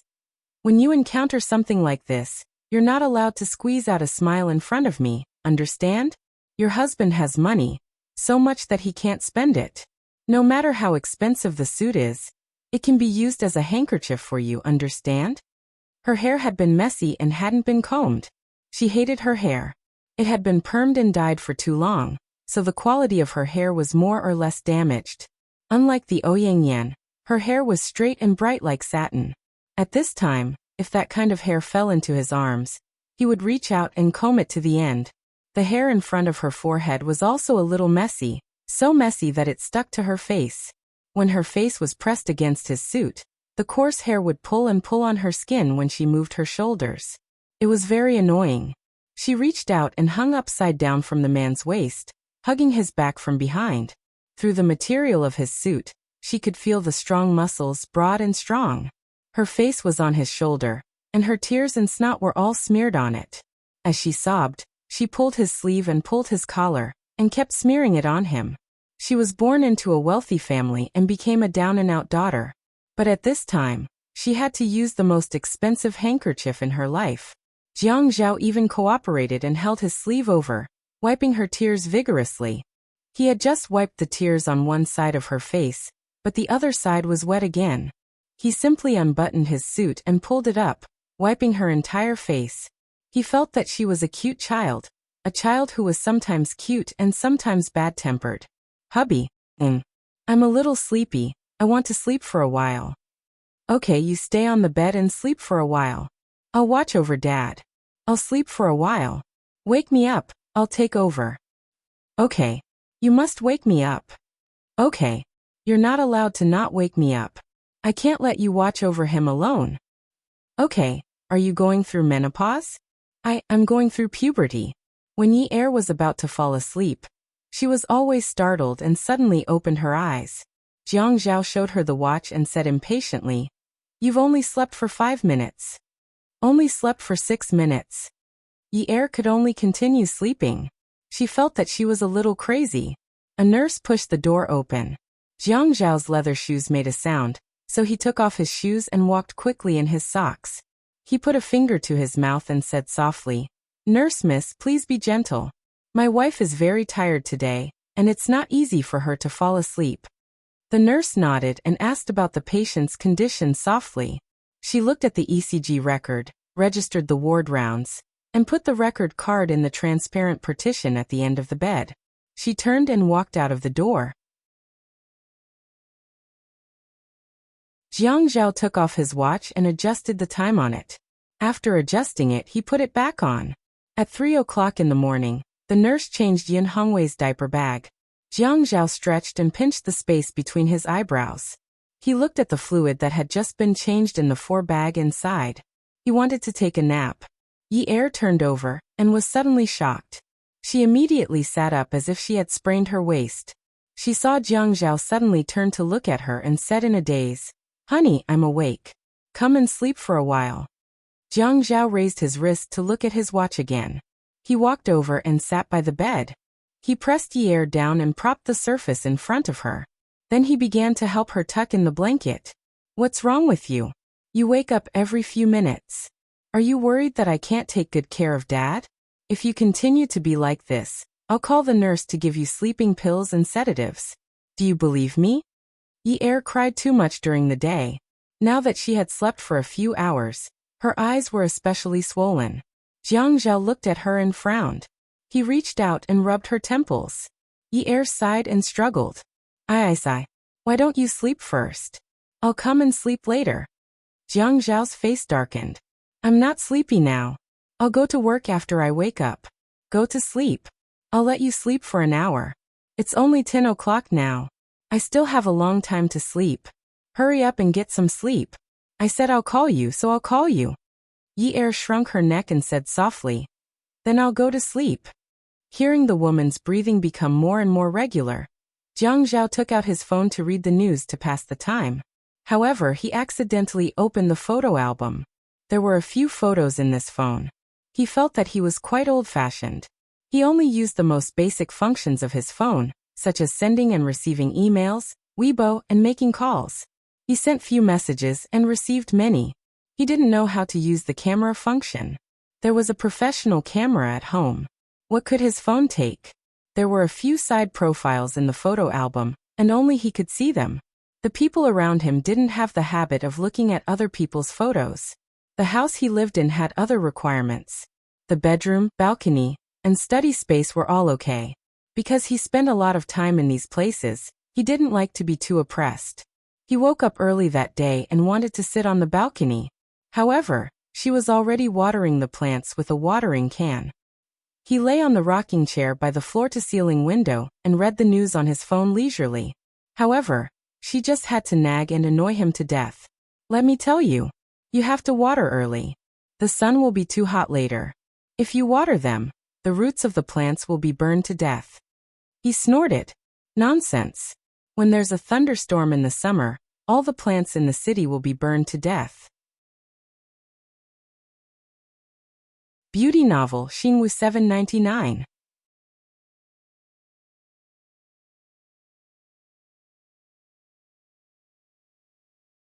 Chapter 538. When he looked up, she was pouting unhappily, probably because he didn't go along with her words. Girls are so vain. He accidentally exited the news and accidentally touched the camera icon. He knew that the camera function on his phone had a sound, so he had to fiddle with the settings for a while before he could get rid of the sound. He was holding the phone from her side profile. In her eyes, he was reading the news on his phone as usual. He looked at the person on the phone. Her little mouth was pouting like a chicken's butt. He couldn't help but want to laugh. Was she really angry? Have you been watering the plants these few days? Of course. It's not good to let the plants die, right? I didn't expect you to be so virtuous. Of course. She smiled proudly, and the corners of her lips curled up. The sunlight was soft and orange, shining from the front of her. Her eyelashes were brushed thin and fine by the light, and the light gathered in her eyes, squeezing the smile out of her eyes and flowing into every cell in her body. The color of her face was pink and extremely beautiful. At this moment, he realized that the color of the phone was really good. Otherwise, how could it be possible to put a person in the phone and look so good? He gently touched the camera icon and froze the image. He felt like he was a photographer, capturing a beautiful morning. Every time she called, he would take a few glances at her phone. He put the phone away and looked at the woman lying on the bed. His fingers were slender and slightly cold. He caressed her eyelids and slowly stroked to the ends of her eyes. He lowered his head and pressed his lips on it. He softly said, He smiled. You have to sleep well. My wife's eyes are very beautiful. You don't look like them when you cry so badly. After saying that, he sighed softly. In the morning, there was a faint white light flashing through the gaps in the curtains. She took out her phone to look at the time, adjusted the time on her watch, and wound it up. She sat by Yin Hongwei's bed. Her waist was a little stiff, and she twisted left and right.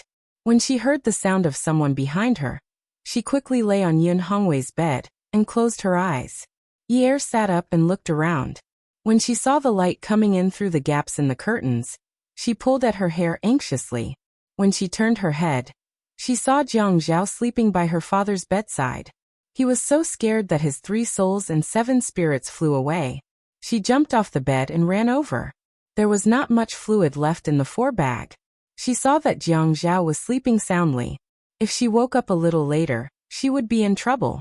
She was so angry that she stamped her feet and rudely woke Jiang Zhao up. She looked unhappy. It's 6 o'clock.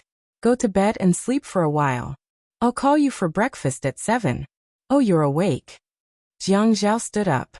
His neck hurt a little. He turned his head and yawned.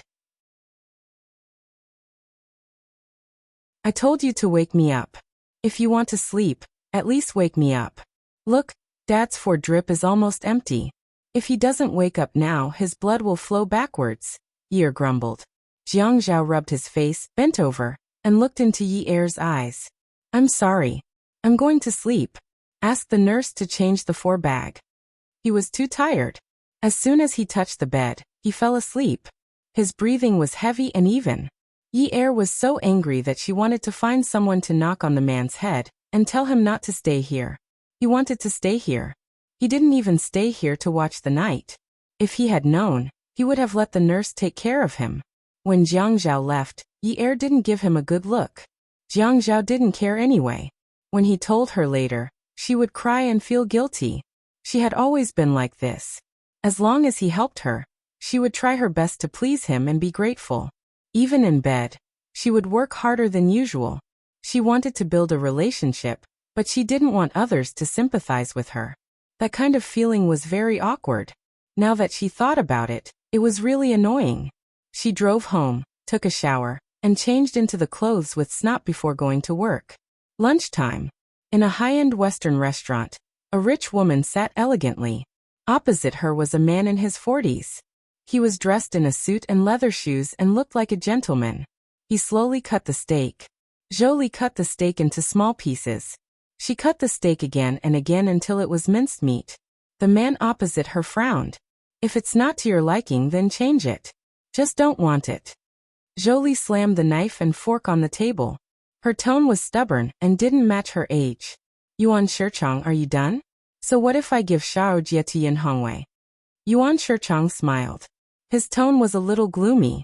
How can that be? Yin Hongwei and I are brothers. Brothers are like brothers. He already has a daughter. It's only right for him to give me a son. Jolie looked at Yuan Shichang and said in a low voice, Hongwei's health isn't good now. Xiaojie is very important to him. When the time comes, we can just have another child. At this point, the corner of Yuan Shichang's mouth suddenly twitched, and the expression on his face began to change strangely. The fork held the steak firmly, and the knife was ruthless, cutting into the plate. Only when the sharp sound of the steel knife cutting into the porcelain plate did Yuan Shichang let go of the knife and fork. The knife and fork fell on the edge of the plate with a ding-ding-dang-dang-dang sound. The image of the utensils of the upper class completely disappeared. He picked up the red wine and took a sip. He grabbed the napkin and wiped the corner of his mouth. You'd better not care about my decision. You have to fight for Xiaojie's custody.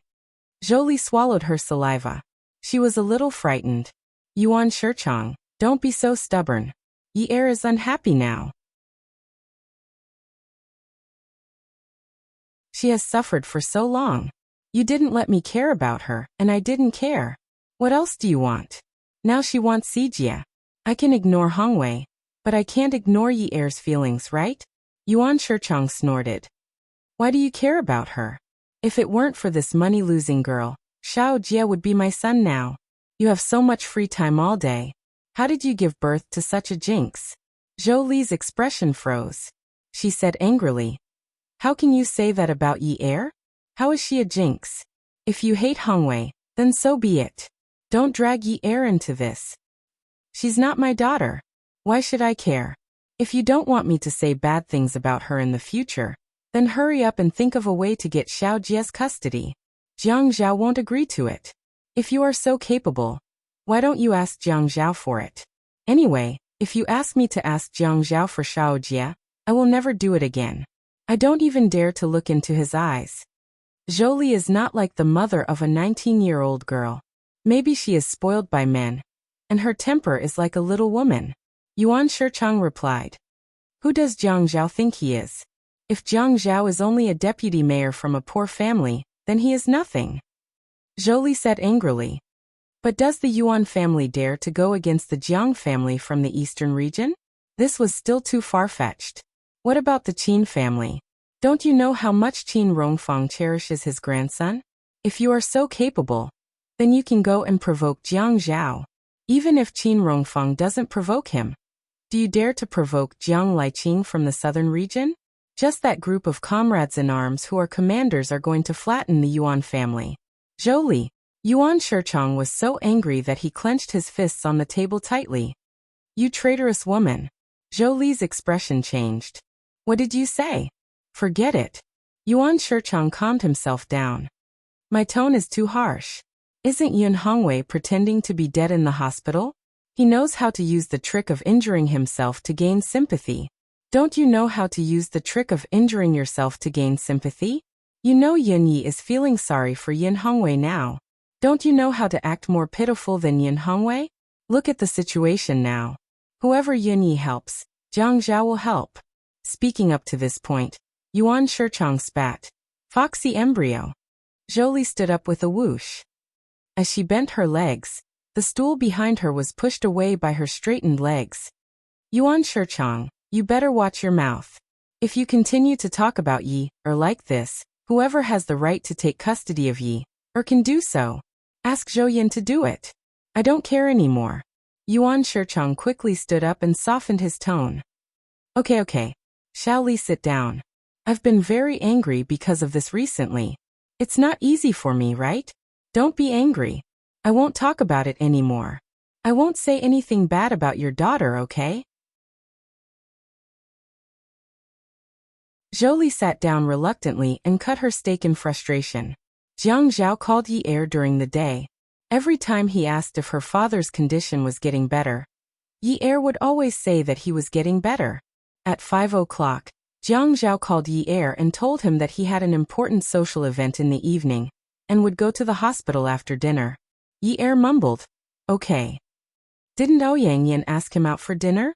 Yi Er asked someone to get some food from the cafeteria. Before he started eating, someone knocked on the door. Who is it? Yi Er put down his chopsticks, stood up, and went to open the door. When he opened the door, he was stunned for a moment. Unwu was carrying a basket of fruits.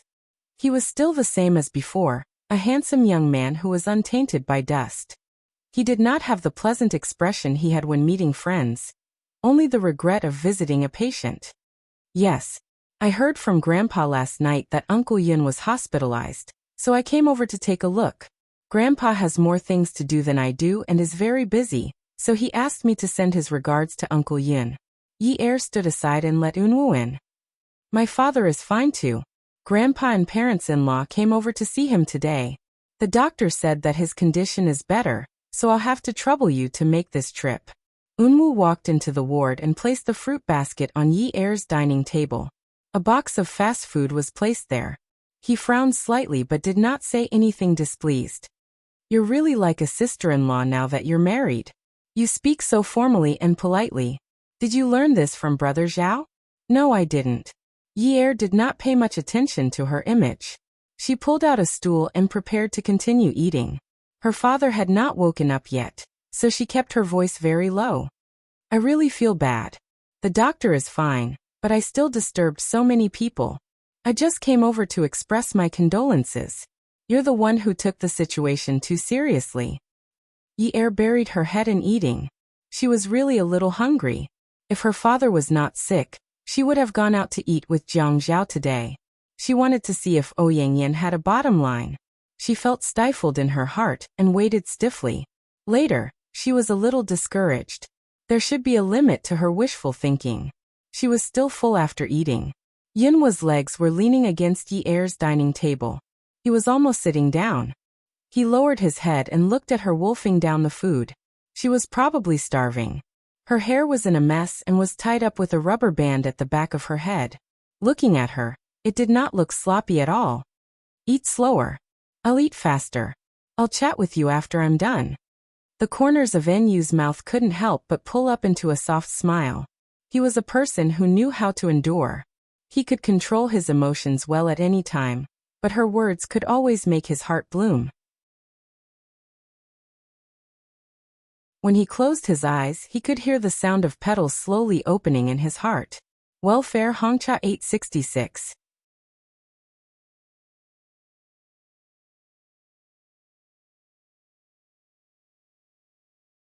Chapter 539. After Yi Er finished eating, she asked the nurse to change the 4-bag. After making sure that her father was fine, she pulled a stool for Unwu to sit by the window. Have a seat. I don't sit. I like to stand. Don't you remember that I always liked to stand when I was painting? What was so good about sitting? She would always notice when he looked up at her while sitting. If she was sitting and he was standing, he could keep his head down, but she wouldn't keep looking up. Unwu, do you remember when I first met you? You were painting on Wudong Street. To think that I thought you were a poor student. I don't have any money. I'm often penniless. Haha, yes. You always swiped your card. Look at what you're saying. You thought I was a poor student, and I was too lazy to explain. See? How could you bear to cheat an ignorant girl of her money? Yi-er sat on the stool and rested her hands on the windowsill. You like painting so much? Your family is so well-to-do, but you actually went there to paint. This is something I never expected. Some people are very happy. They do whatever they like. They treat their hobby as a hobby and treat their hobby as a career. They do whatever they want. Unwoo said yes. But after he said that, he sighed in his heart. Who said that he treated his hobby as a hobby? Who said that he could treat his hobby as a career? Who said that he could do whatever he wanted? It was just that he met her by chance at that time. She said that she would come to collect the painting the next day. She said that she would introduce a business to him another day. She even said that she would look for him to paint a portrait next time. But she always gave him a deadline and made him stand there and wait. But he was also willing to wait because of one sentence from her. Sometimes he didn't see her for a month. Sometimes he would see her 2 or 3 times a week. Sometimes, he thought that he really liked painting. It wasn't until she disappeared that he realized that he really liked her. She asked him if he had ever been in a predicament where he had no way out. He said no. No matter if it was him or someone else, there was a path where there were feet. He remembered how certain and confident he was at that time. But now, he knew that everything would eventually turn out to be nonsense. Because she always left him with no way out, he could only stand in the same place and wait for disappointment every day. He wanted to visit her, but the only way was to get someone to check on Jiang Zhao's schedule and make sure he had a business meeting to attend. He racked his brain to come up with a solution that wouldn't hurt his grandfather, the Qin family, and the Shi family. He didn't know how long he would be able to hold on. He thought that if he liked someone, then he liked her. As long as she was happy, then he would be happy. That was how it was written in the books. But those books were not his life. When he saw her smile in front of other men, he did not feel happy at all. Grandpa said, Unwoo, just bear with it. Grandpa believes in you. It's just a woman. You'll forget. He nodded with all his strength. Actually, I like traditional Chinese paintings. I like calligraphy. He placed his hand on the windowsill and looked out at the darkening night sky. The stars were getting brighter, and the neon lights were getting brighter as he spoke slowly. Yi-er lay on her stomach and listened to Enyu's words. She liked this feeling. It was as if she had returned to the past, when the sun was unbridled on Wutong Street. There was a boy whose voice was always like that, tinkling like a spring in spring. The more she listened to him, the more relaxed she felt. Even with her eyes closed, she could imagine the splendid spring flowers that covered the entire mountain. There was no pollution. There was only the fresh air and the faint smell of grass mixed with the pleasant fragrance of flowers. I've never seen your traditional Chinese paintings. You didn't grow up in China, so how did you like such things? Actually, I only started to like traditional Chinese paintings later on. I started liking traditional Chinese poems. Yi-er tilted her head and looked at Unwoo. Unwoo happened to look down at her and smiled gently. Don't you think those words were written very well? For example, there are trees on the mountain, there are branches on the tree. Xinyue Jun Shijun doesn't know. My heart is a bandit stone, it can't be turned. I'm willing to have someone who loves me, will never be apart. Don't these words look especially good when written with a brush? Yinwa's eyes were as clear as water. At this moment, they were even more misty and mesmerizing. Yi-er looked at him. Hearing these words, she only felt a slight pain in her throat. She wanted to swallow hard. They were clearly words that expressed his feelings. Why did every sentence sound so sad? Xinyue Jun Shijun didn't know. Jiang Zhao always said that it was scary for her to be uncultured, but she also knew the bitterness in it. Unwoo, so the scholarly aura in you was influenced by these things. You're still young. Don't be so sad. You'll get depression. In ancient China, many poets died of depression because they were always troubled by this and that. I'm already young. Aren't you even younger than me? You're already married, and you still have the cheek to talk about me? I'm older than you, okay? Perhaps men didn't like to be called young, no matter how old they were, especially when it was the woman they liked. But women mature earlier than men. This is scientifically based. Generally speaking, a man in his mid-20s is about the same as a woman in her 20s. You're only a few months older than me? Seriously, if we take into account your mental age, you're indeed younger than me. And you snorted. You're spouting nonsense. Yi Er widened her eyes innocently. When did I? I'm just speaking the truth, okay? For the first time, Unwoo was so angry at Yi Er that he was speechless. She actually despised him for being young? She actually despised him for not being mature enough? Did she have to be as old as Jiang Zhao to be mature? You already said it's mental age. Am I very childish? No. Yi Er shook her head very directly. Do you mean that I'm always jumping around like a little kid? No. Yi Er continued to shake her head. Do you mean that I'm like those kids who don't have enough fun and flirt with girls every day? No. Yi Er shook her head halfway and felt that she shouldn't answer this question. I don't know. I'll have to ask Inan to find out. Unwoo really couldn't continue. If he continued, he would be turned into an idiot by this idiot. Yi Er, when you were in school, did a lot of boys like you? Few. But as they liked me, they became brothers with me. Why? Because I'm not a woman. In the end, they all fell in love with my friends. Ha! I'm the kind of person who often gets cheated on. Yi Er felt that she had only learned to be a little softer in the past 2 years. She used to be a real tomboy. No wonder no man liked her. Are your friends cuter than you? Of course not. They're just a little more sinister than me. I'm too shameless. I feel that it's immoral to steal other people's suitors. Yi Er touched her face and sighed. Yin-Yi, you're so thin-skinned. It's as thin as a garlic film. One touch and it breaks. Unwoo chuckled. You're really thin-skinned. You make it sound like it's the first time I've met you. When Jiang Zhao was eating with Zhuang Yichen, as long as Zhuang Yichen spoke, he would bury his head in eating. When Zhuang Yichen finished, he would wipe his mouth with a napkin and continue talking. Jiang Zhao didn't interfere with Chen Tong's matter on the surface. Zhuang Yichen had thrown out the photos to provoke Chen Tong into exposing Zhuang Yifeng and his gang. However, Zhuang Yifeng probably had something on Chen Tong, so Chen Tong didn't say a word. After Jiang Zhao finished his meal, he drank a mouthful of water and wiped the corners of his mouth with a napkin. He leaned back and said, Don't be anxious about Zhuang Yifeng's matter. You must wait until the matter of the shoreline plates is blown up before you take action. Now that you've given a few houses along the shoreline to your subordinates and they've become the owners, you can do whatever you want. The previous murder case was settled, but after that, it'll depend on whether your subordinates are willing to stop. When the time comes, I'll prepare the political media platform and the government for you. After all, Zhuang Yifeng has someone above him. The branch media won't dare to interfere with the news. If the big political media report this matter first, Zhuang Yifeng will be waiting for the word death. But you must blow this matter up, the bigger the better. Make it so big that no one can cover it up. Zhuang Yichen took out a cigarette box and took out a cigarette. He held it in his hand and threw it. Jiang Zhao raised his hand and caught it steadily. He held it in his mouth and took out a high-end matchbox on the table. He took out a match and lit the cigarette. Zhuang Yichen took out another cigarette and held it in his mouth. He took out a lighter and lit the cigarette with a ding.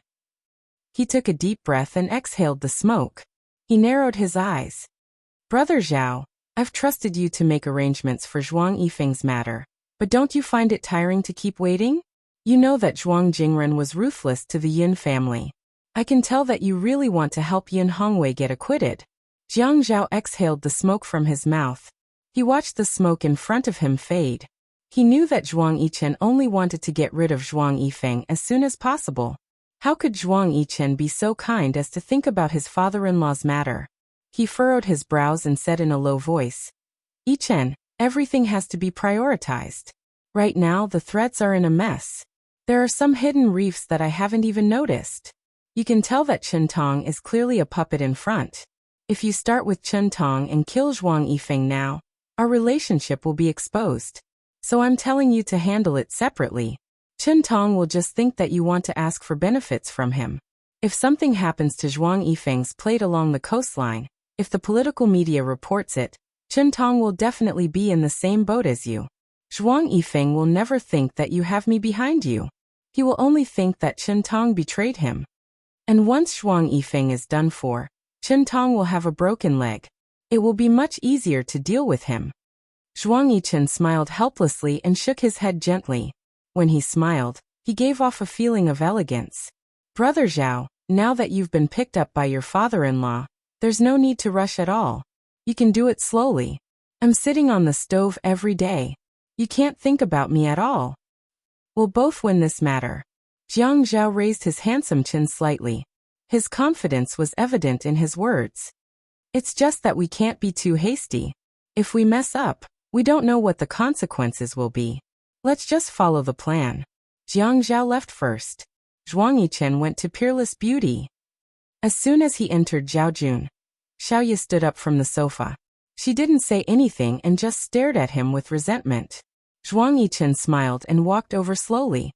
Miss Chiu, what can I do for you? Beauty novel Songshu 566.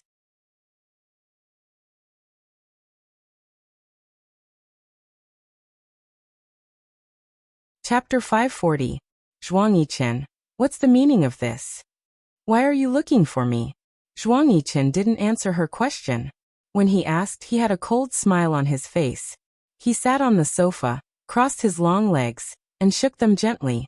He grabbed a crystal cup and looked at it slowly. He looked at the broken colors inside, and listened to the woman's accusation. Ian didn't do anything to you at all. What do you mean by doing this? Me?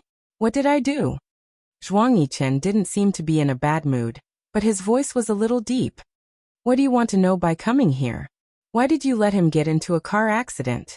I used to think that you were cold-blooded, but I didn't expect you to be such a beast. The lights in Zhaojun weren't very bright at this time. There were some hidden lights in the private room of an entertainment club. When the crystal cup in her hand was thrown out, it was like a shooting star suddenly streaking across the night sky. The shooting star brushed past the woman's ear. Xiaoye thought that the expensive cup would directly hit her head. She was so scared that she didn't dare to move. It wasn't that she was timid, but it was because even though Zhuang Yichen was too cold and put his own interests first, he had never touched her. The so-called violence was at most when they were in bed for a long time. Other than that, he had never touched her. On the wall behind her was a crystal cup. The tragic sacrifice was a battlefield. After the fierce collision, Xiaoye suddenly trembled. The man stood up with a hua sound and walked towards her. Xiaoye took 2 steps back, but the man still forced his way over. Little demon Qiu, tell me, what evidence do you have to prove that I was the one who caused this car accident? The man only used his imposing manner to approach her. He didn't use any rough moves, but it made Xiaoye shrink back. Guessing? Oh, guessing? Guessing on what basis? Why is Kang Ian worthy of me killing him? Because of you? Because you are my bed partner? Because of me?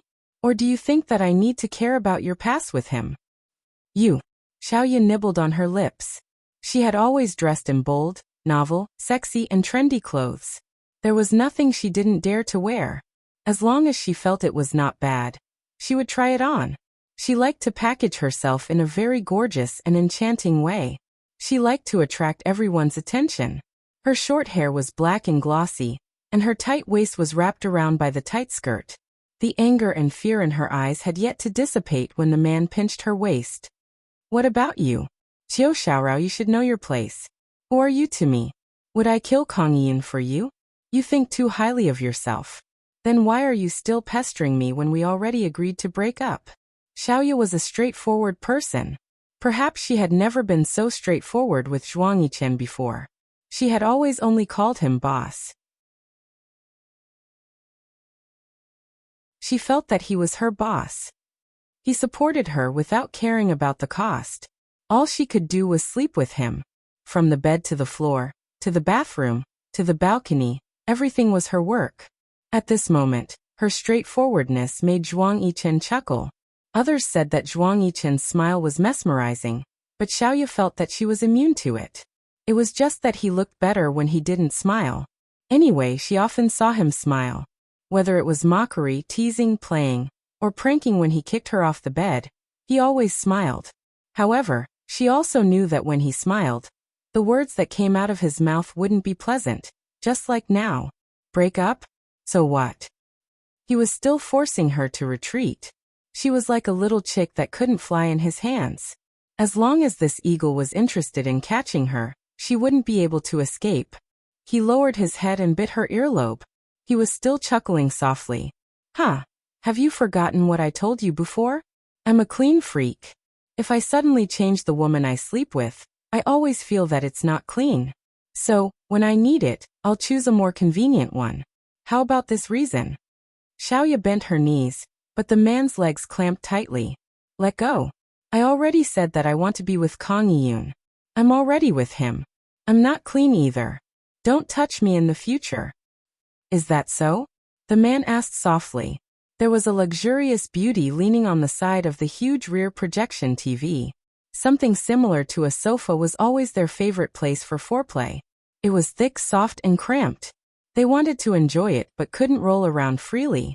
When they couldn't control their feelings, they wanted to go elsewhere. However, they felt that this forced them to be closer to each other. They could only hug and rely on each other. The sound of fabric being torn suddenly rang out. Do you think I don't know? You're an idiot who thinks too highly of yourself. What did Kang Yiyun promise you? Did he say that he loves you? After you broke up with me, did you sleep with him? Did he touch you? Little demon Qiu, didn't I say that you're a demon? Take out your demon skills and seduce Kang Yiyun. Back then you were following him, but he still dumped you and ran away. He didn't show up for a few years. He's not even a rich young master yet. What about you? You're a woman who relied on sleeping with men in exchange for your limitless glory today. Do you dare to get close to him? Do you dare to tell him that you were with me? Eating, chatting, and watching movies. Do you think we're together? What bullsh asterisk Tluog? Xiaoyu was forced into a corner to be invaded. Little demon Qiu, I really don't understand. Did you know that you'd be treated like this the moment you came looking for me? Is that why you always dress so sexily in front of me? Zhuang Yichen had always known that between him and Xiaoya, one was heartless and the other was unfaithful. He was good at scheming, while she was practical and snobbish. He had never felt like this before. No matter how much he tried to use tricks to make her release her desires, he couldn't find the feeling he had before. The feeling of being free and unrestrained. The more he used, the more he added fuel to the fire. He could only see her talking nonsense about life and death with another man. Although the end result was the same and he was released, he still felt unhappy. He got down from Xiaoya's body and took some wet wipes to clean himself. Xiaoya tugged at her torn skirt and looked at the man who had already straightened his pants. After he tidied his clothes, he really looked like a beast in human clothing. Zhuang Yichen took a glass of wine and walked to where Xiaoya was lying. He sat down and slowly took a sip. Yes, there's a need to explain to you. Kang Yiyun's car accident was because he was drunk driving.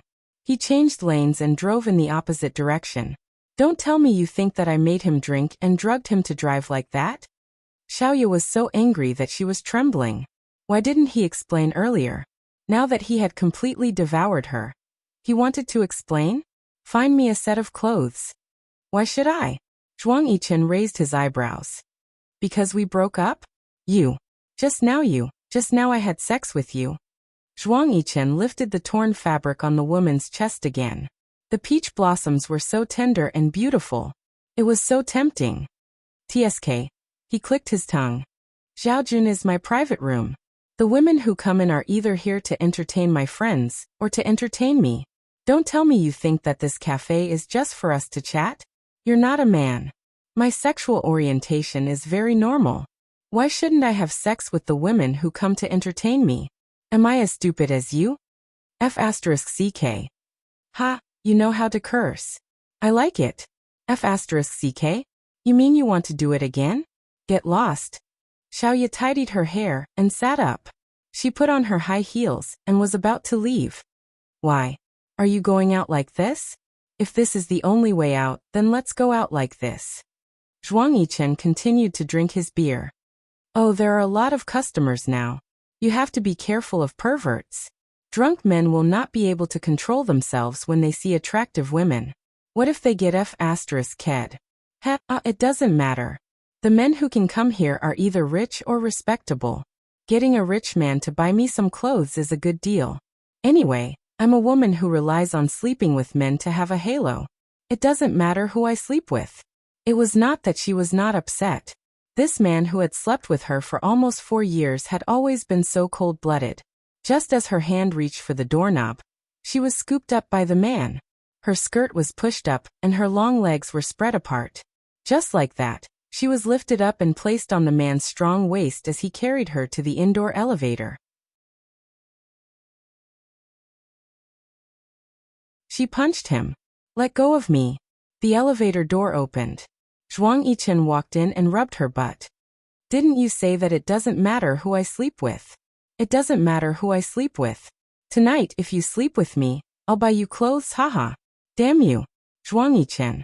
You shameless D***MN man. Haha, little demon Qiu, after we broke up, your personality has become more and more likable.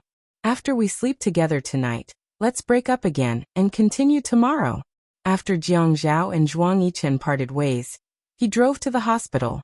He knew that the food in the hospital was not that good. Yi Er was afraid that she would be too tired to eat alone, so he specially packed some nutritious ginseng soup and cooked some of her favorite dishes. In the end, when he pushed the door open and entered, he saw a harmonious scene. The way the two of them were chatting was romantic and heartwarming. In the past, when he bumped into her and Min Zikai in the corridor, he could still say that it had nothing to do with him. Now he did not even have to think about it. He just went over. When he placed the packed food on the table, Yi Er had already stood up. She was a little flustered, but when she saw that Jiang Zhao did not look as angry as he did yesterday, she relaxed a little. Jiang Zhao pulled a chair and sat down. Wifey, come here. Let's eat together. Yi Er wanted to say that she had already eaten. Hurry up. I haven't eaten yet. Let's eat together. Jiang Zhao thought to himself, what did I eat? I'm going to explode. Seeing Unwu standing there hesitantly, he felt excited. Wifey, hurry up. As expected, Yi Er could not stand Jiang Zhao's sweet advances. She endured her full stomach and was about to sit down. Yinwa's straight brows were slightly arched. She bit her lip and asked Yi Er, didn't you just eat? Before she could finish, Yi Er interrupted. I didn't have an appetite just now. Now that I'm hungry, I'll eat some more. Unwu understood the hope in Yi Er's eyes. Then Brother Zhao, sister-in-law, please enjoy your meal. I'll go back first. Okay. Jiang Zhao immediately agreed before Yi Er could persuade him to stay. Jiang Zhao felt that the problem between him and Yi Er might be a problem of age. Girls her age were all obsessed with Korean and Japanese culture, and liked those androgynous celebrities. It would be best if those male celebrities appeared in magazines and taught them how to change their single eyelids into double eyelids so that they would look good in photos. Welfare Hongcha 866.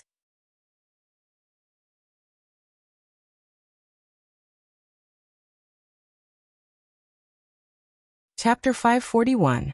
That was what they liked. He couldn't change her all of a sudden. He was never afraid of time. He was only afraid that he wouldn't be able to achieve his goal.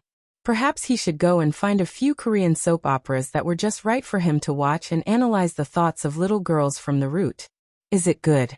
Yes. Is it good? Yes. Then eat more. Okay. Yi Er felt that she was completely a pig. Whatever her master put in her bowl she would eat. In the end, she was so full that she couldn't move. Jiang Zhao didn't sleep at all last night, and had a lot of meetings in the day. He was a little sleepy and wanted to sleep here for a while. But then Fian called. Brother, didn't you say that there would be a vote today? I've been waiting for you all day, but you didn't call. Are you off work? I told you that day that the vote is meaningless. That's it. Just do as I say. Qin Fian was very happy and said that he must go and see Yin Hongwei. Jiang Zhao rejected him. Please don't come over and cause trouble. Wait until father-in-law wakes up, then come over. Qin Rongfang had visited Yin Hongwei in the hospital during the day. At that time it was fine. Later, He found out from Qin Fian that the two of them had slept in the hospital last night.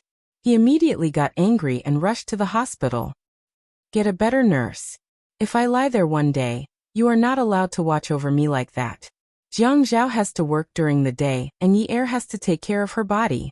If her body isn't good, what will she do when she gets pregnant? Can you do better than a professional nurse? If your body collapses, you won't be able to do your job well. Yi Er didn't want to comply. Qin Rongfeng could see that. He also knew that he was probably too anxious just now, so he changed to a more amiable tone. Yi Er, think about it.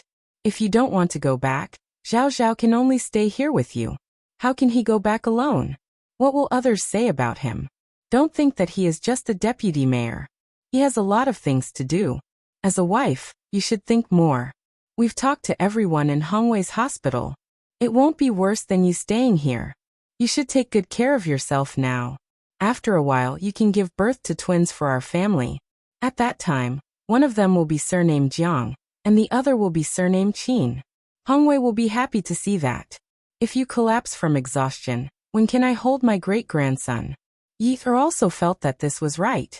If this matter was spread out, people might even say that the mayor's father-in-law was in a coma because of heart problems, and he did not even visit him. There might be rumors going around. Although Grandpa's words sounded selfish, saying that all great-grandchildren should have a surname of Qin, he was indeed concerned about them. It wouldn't make sense if he didn't comply. Grandpa had said that if they didn't go back, he would stay here and wait. Jiang Zhao returned home and didn't even want to take a shower. He just lay on the bed. Yi Er knew he couldn't sleep well and had to take a shower later. She went to fill the bathtub with water for him. When she came out of the bathroom, Jiang Zhao's phone kept ringing. She saw him picking up his phone impatiently. He must be really tired. It's not easy for a man to work. Hello, Yan Yan. Yi Er was stunned. Hello, no. It's too late, and I'm tired. Okay. Let's finish our work for the next few days. Okay, I know. I will remember. Okay. Good night.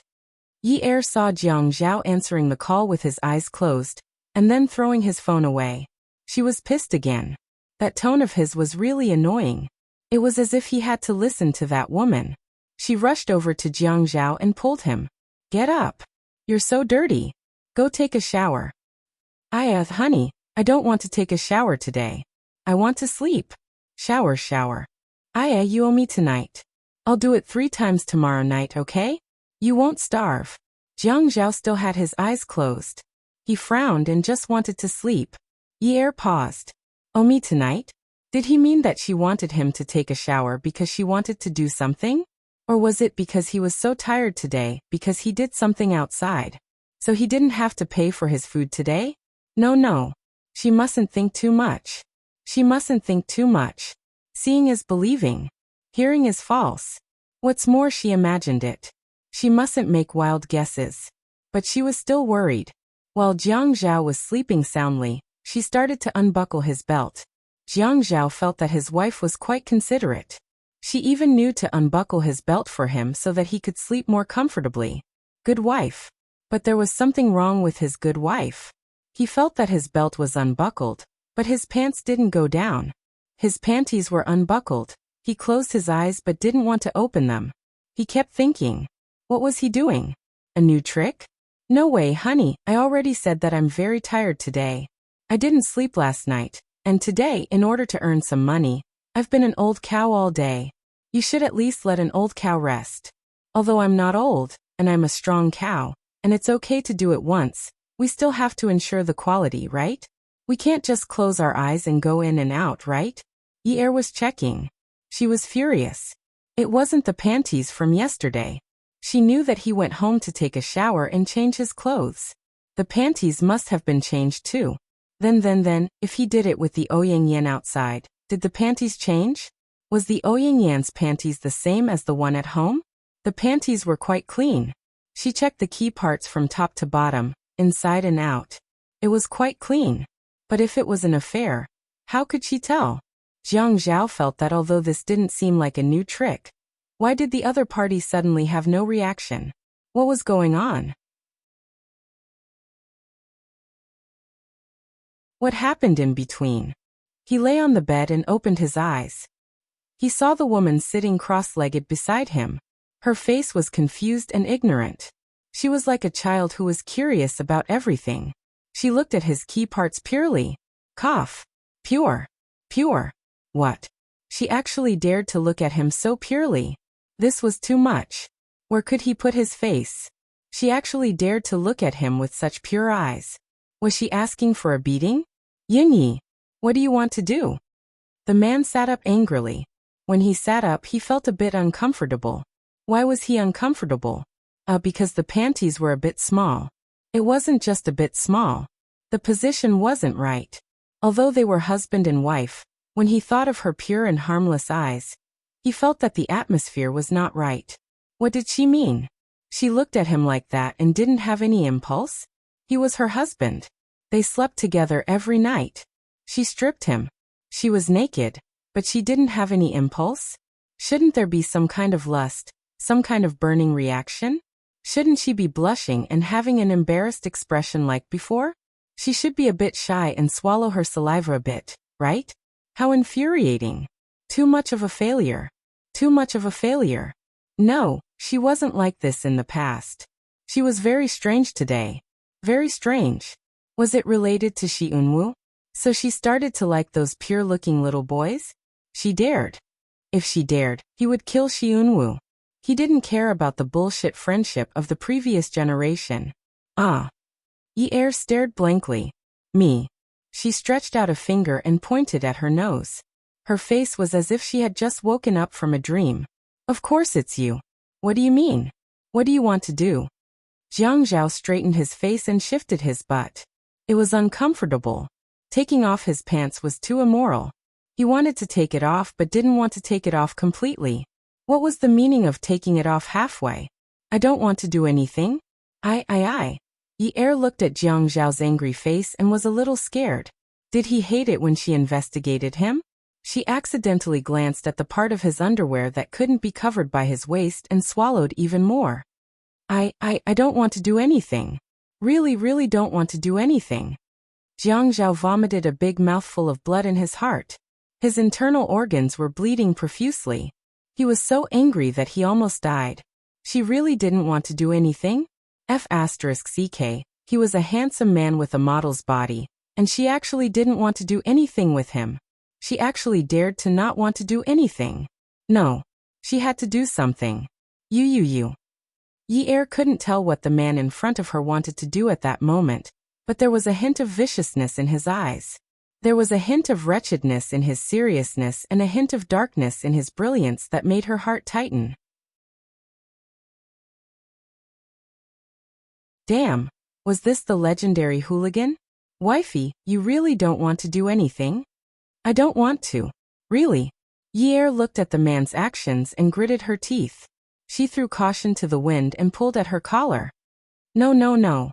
Hubby, I really want to do something. I really want to do it. Yi-er thought that since she was the one who wanted to do it today, shouldn't she be like him and be a little more aggressive? Hence, Yi-er worked hard to escape the disaster. In the morning, Jiang Zhao woke up. It was good. Although he was tired last night, he slept until dawn. The quality of his sleep was not bad. A woman's physical strength could never be compared to a man's. Jiang Zhao rolled Yi-er into his arms like he was kneading dough. He kissed Yi-er's face and kept tickling Yi-er. When he tickled her, he went straight to Yi-er's chest. Wifey, you're so naughty. But I really like your naughtiness. Yi-er couldn't stand Jiang Zhao being so cheap. She reached out to cover his mouth and nose and pushed him hard. Get lost. To be honest, she wanted to stick her finger directly into his nostrils and twist it with all her might. You're the naughty one. After waking up in the morning, his hair wasn't so neat and his clothes weren't so formal. Jiang Zhao shrunk his neck. When he smiled, he looked a little childish. He said cutely, I'm not naughty. It was my wifey who was naughty last night. Welfare Xingwu 799.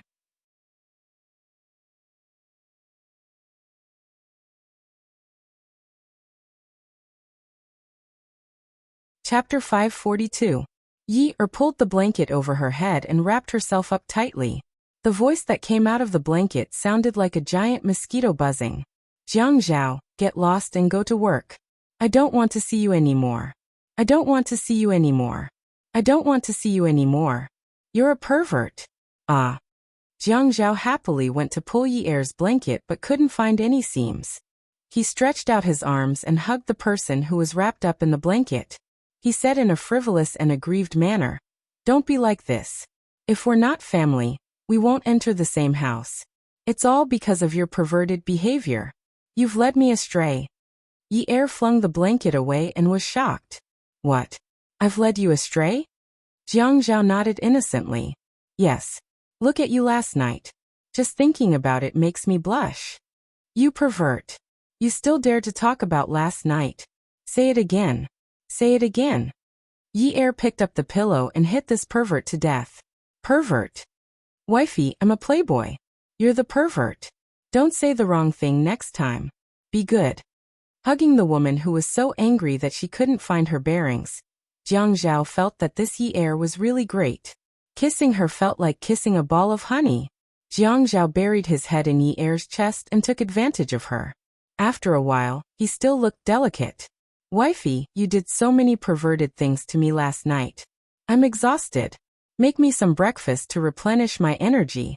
Otherwise, how can I take it when you play like this? If you want to play like this for a long time, you have to serve me well." Yi Er wanted to scold him. "You're a F**king shameless black-bellied attacker. Why must you pretend to be a pure and innocent rabbit? Don't you have any shame?" Jiang Zhao raised his eyebrows and blinked. "Hurry up and go. Hurry up and go." A few days after Yin Hongwei was discharged from the hospital, the Qin family prepared a family banquet. Qin Rongfang even told Yi Er that they had been in a hurry to get married, so they only cared about the relatives at home, and did not invite any friends. Today, they invited the young man's friends to the banquet. Yi Er didn't dare to accept it. She originally wanted to invite her friends to a banquet after the engagement, but things kept happening, and she didn't have any free time. However, she didn't expect her grandfather to bring it up. After all, when she first married into the Qin family, her grandfather was against it. Qin Rongfang called Qin Feifang. "Fian, your sister-in-law's family is having dinner at home today. Come back early. Bring some roses or something along the way. I only know of one kind of flower that you young people use to express some kind of mushy love. I want to ask your sister-in-law to invite her friends over to make up for her small wedding banquet." Qin Fian agreed readily. "Grandpa, don't worry. Leave this to me." After hanging up, he called his secretary.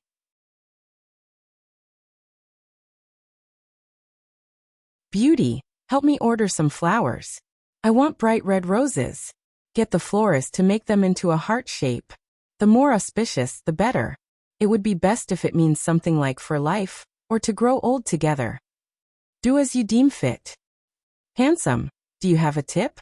Beauty, if you don't help the boss properly, your salary will be deducted." Qin Fian was a person who could joke around and do whatever he wanted. He could give him flirtatious looks in the office, from time to time help him fix his bow tie, tidy his clothes, affectionately hug him, and flirt with him. He didn't mind any of it. However, when he issued the fine, it was as if he didn't know anyone. He even smiled and said to you, "Beauty, if I give you the commission for this batch of materials, it will be very difficult for me. I'm a person who is most afraid of difficult things, so don't make it difficult for me. I won't give you the commission." Therefore, no matter who it was, no one dared to lower their work efficiency in such a relaxed environment. Even if the pressure was great, they still worked happily because the boss was really too loving. Although the beauty was drooling over Qin Fian's beauty, this kind of drooling did not affect her work at all. It had nothing to do with love. After ordering the flowers, Qin Fian came out of the company and made an appointment with a Japanese client. The secretary's English was good, but her Japanese was a little bad. He told the beautiful secretary that he really wanted to be like those big CEOs on TV and get a secretary who could speak 8 languages. The beautiful secretary immediately said, "Boss, I just signed up for a Japanese class tonight. It won't take long." Heh, good girl. This Japanese client was going to visit a professor at the media college. It would end around 3 p.m. Qin Fian personally went to pick him up. There were so many handsome men and beautiful women in the media college, and all of them had their backs straight. What was this called? Confidence. After picking up the Japanese client from the teaching and research building, Qin Fian and the Japanese client slowly walked down. The two of them communicated in fluent Japanese. Their voices were sometimes loud and sometimes soft, and they were very happy.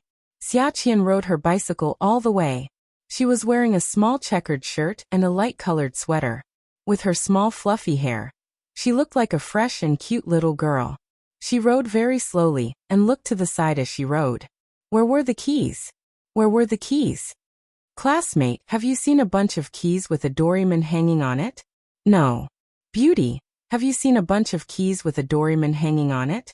It's only about this big. No, you can ask someone else. Thank you. Handsome, have you seen a bunch of keys? Hey handsome. Xiaqian shouted a few times, but the two men in front of her ignored her. One was tall and one was short. One was fat and one was thin. What kind of combination was this? They rode a little closer. Two Japanese? Little Japanese, Xiaqian muttered. No wonder. It turns out that there are two little Japanese. Qin Fian turned his head and saw a face that was more beautiful than a woman's. He pushed the frame of his glasses up his nose and narrowed his eyes. Xiaqian was shocked. This guy. She wanted to turn the car around and quickly leave the scene, but Qin Fian grabbed her hand and asked in authentic Mandarin, "Who's a little Japanese?" Xiaqian felt that anything she said now was wrong. You are a pure Chinese man. Why are you talking in Japanese? Don't you know that foreign relations need to be polite? Then why is he speaking in Mandarin so impolitely? He's like a little pug carrying the shoes of a little Japanese. The corner of Qin Fian's mouth twitched. He said fiercely, "Say that again." Xiaqian was not afraid. She did not want a commission from him.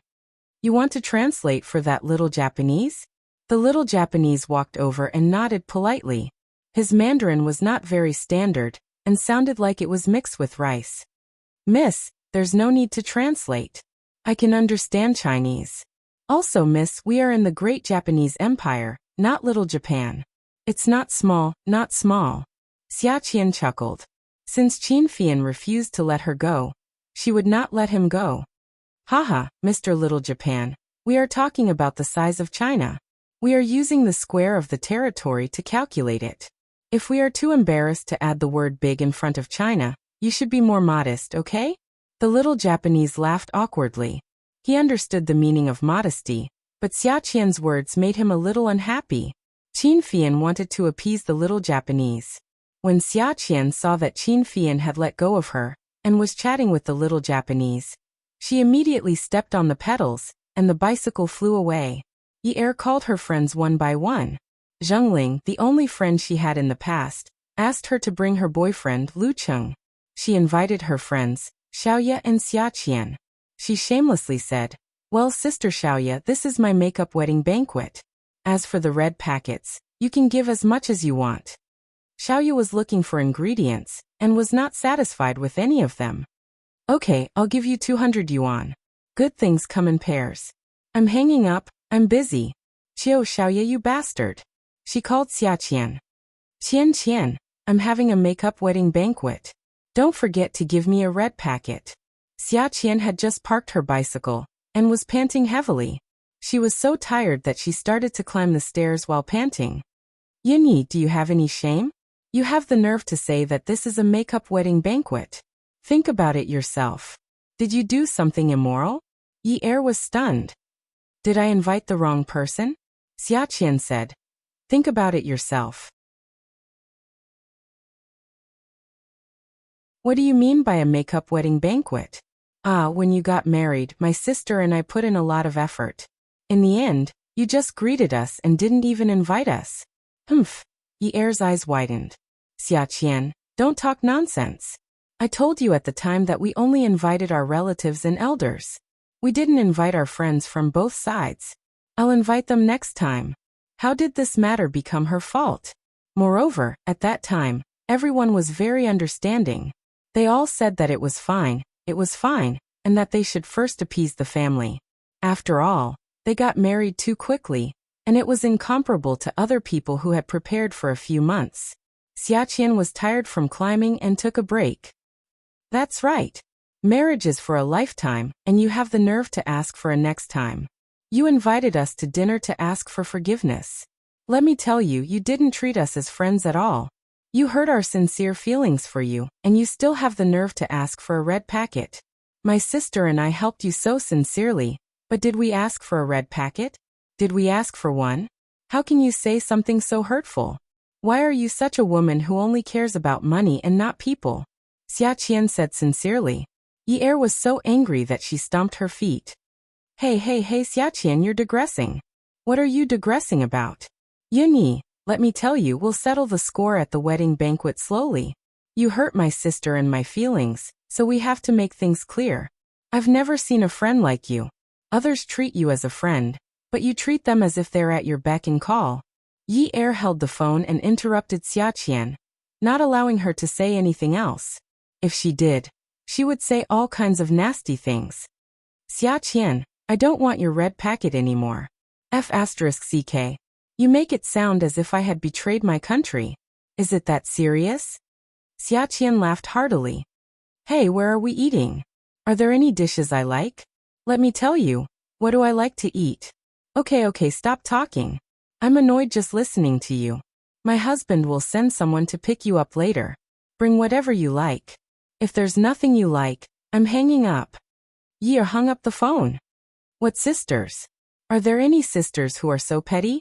What a pair of troublemakers. When Jiang Zhao arrived at the Qin residence, he went to his room in the north to wash his face. Yi followed behind him like a little pug, following him wherever he went.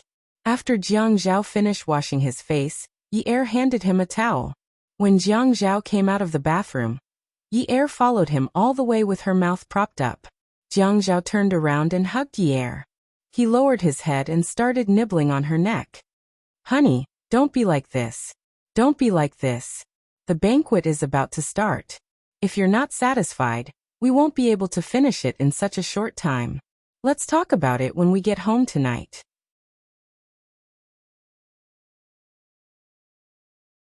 Yi let Jiang Zhao nibble on her as she wriggled and stomped her feet in his arms. Hubby. Jiang Zhao hugged the beauty. He knew Yi had something to say, but he couldn't help teasing her. He felt that this kind of life was wonderful. Yes, my good wife. Do you really want to? Beauty novel Xinwu 799.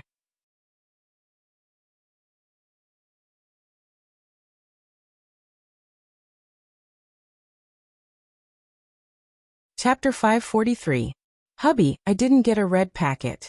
Yi couldn't be bothered with this pervert. She had to get a bamboo pole today, or else she would feel uncomfortable. What red packet? When Jiang Zhao saw Yi's face when she was acting, he felt that it was fun.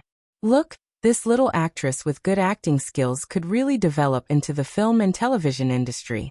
If that industry didn't have to film kissing scenes, hugging scenes, holding hands and touching faces, it was worth a try. Isn't today the wedding banquet that Grandpa prepared for us? I called Zhengling, Xiaqian and Xiaoya. Zhengling offered to give me a big red packet, but Xiaoya said she would give me 200 yuan. Xiaqian was even more hateful. She didn't want to give me a single cent. She's too much. After Yi finished speaking, she stomped her feet again, and pretended to be very angry for Jiang Zhao to see. Jiang Zhao knew that the main event was coming. He was waiting for her to serve the dishes. Haha, then what do you want to do? I feel uncomfortable. What do you think I should do? Hubby, make it up to me, make it up to me. Jiang Zhao thought, honey. Why don't you finish speaking? If you don't finish, it will be your husband's turn. Honey, look, my salary card is with you. I don't have a single cent. My company's dividend card is also with you. Your husband is so poor. Yi looked up and caught Jiang Zhao's despicable eyes. You're poor? You told me that day that you have too much money to spend.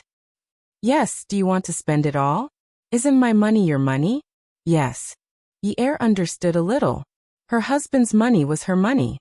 So you want me to give you a red packet with the money that was originally your money? Yi shook her head. It's so troublesome. I have to go to the bank to deposit it. So you still want to play your little trick? Yi shook her head. Looking at Jiang Zhao's shrewd eyes, she was disappointed. No, I can't outsmart you. Jiang Zhao sighed when he saw Yi's dejected look. He thought for a moment and immediately hugged his wife sneakily, saying, So, let's go ask someone for a red packet now and deposit it into our little treasury. What do you think?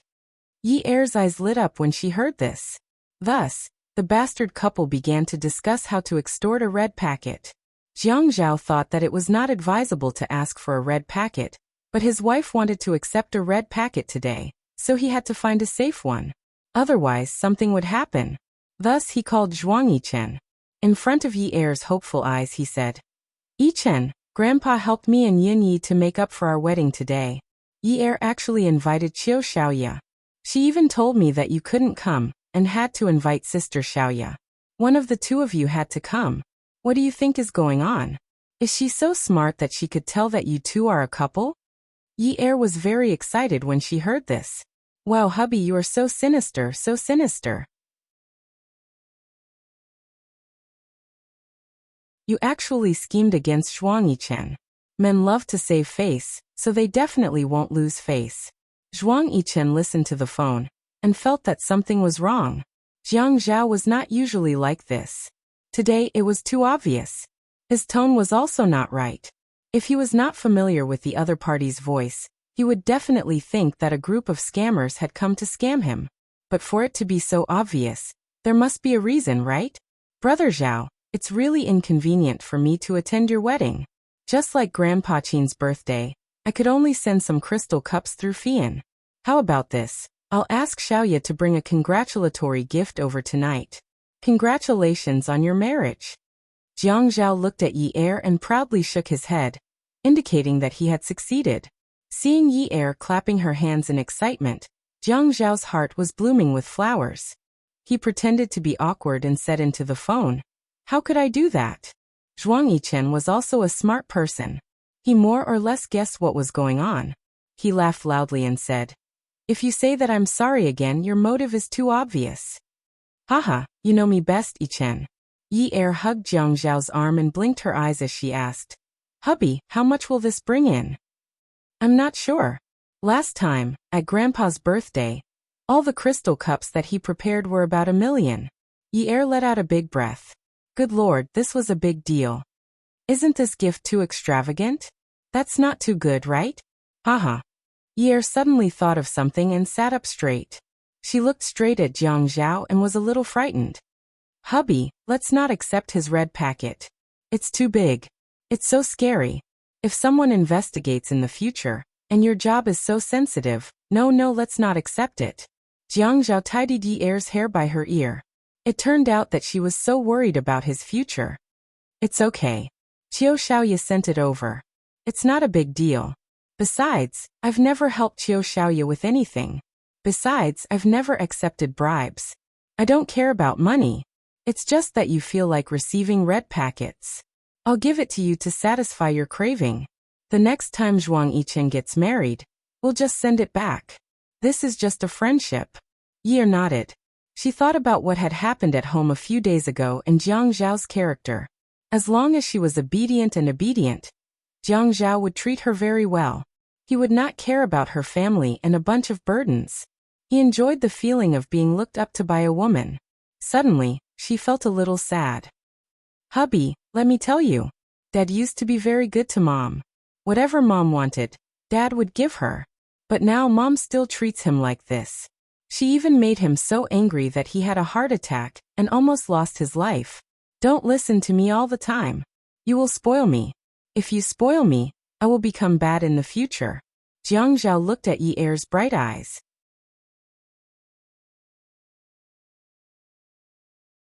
Her almond-shaped eyes were not so round, and were slightly flat.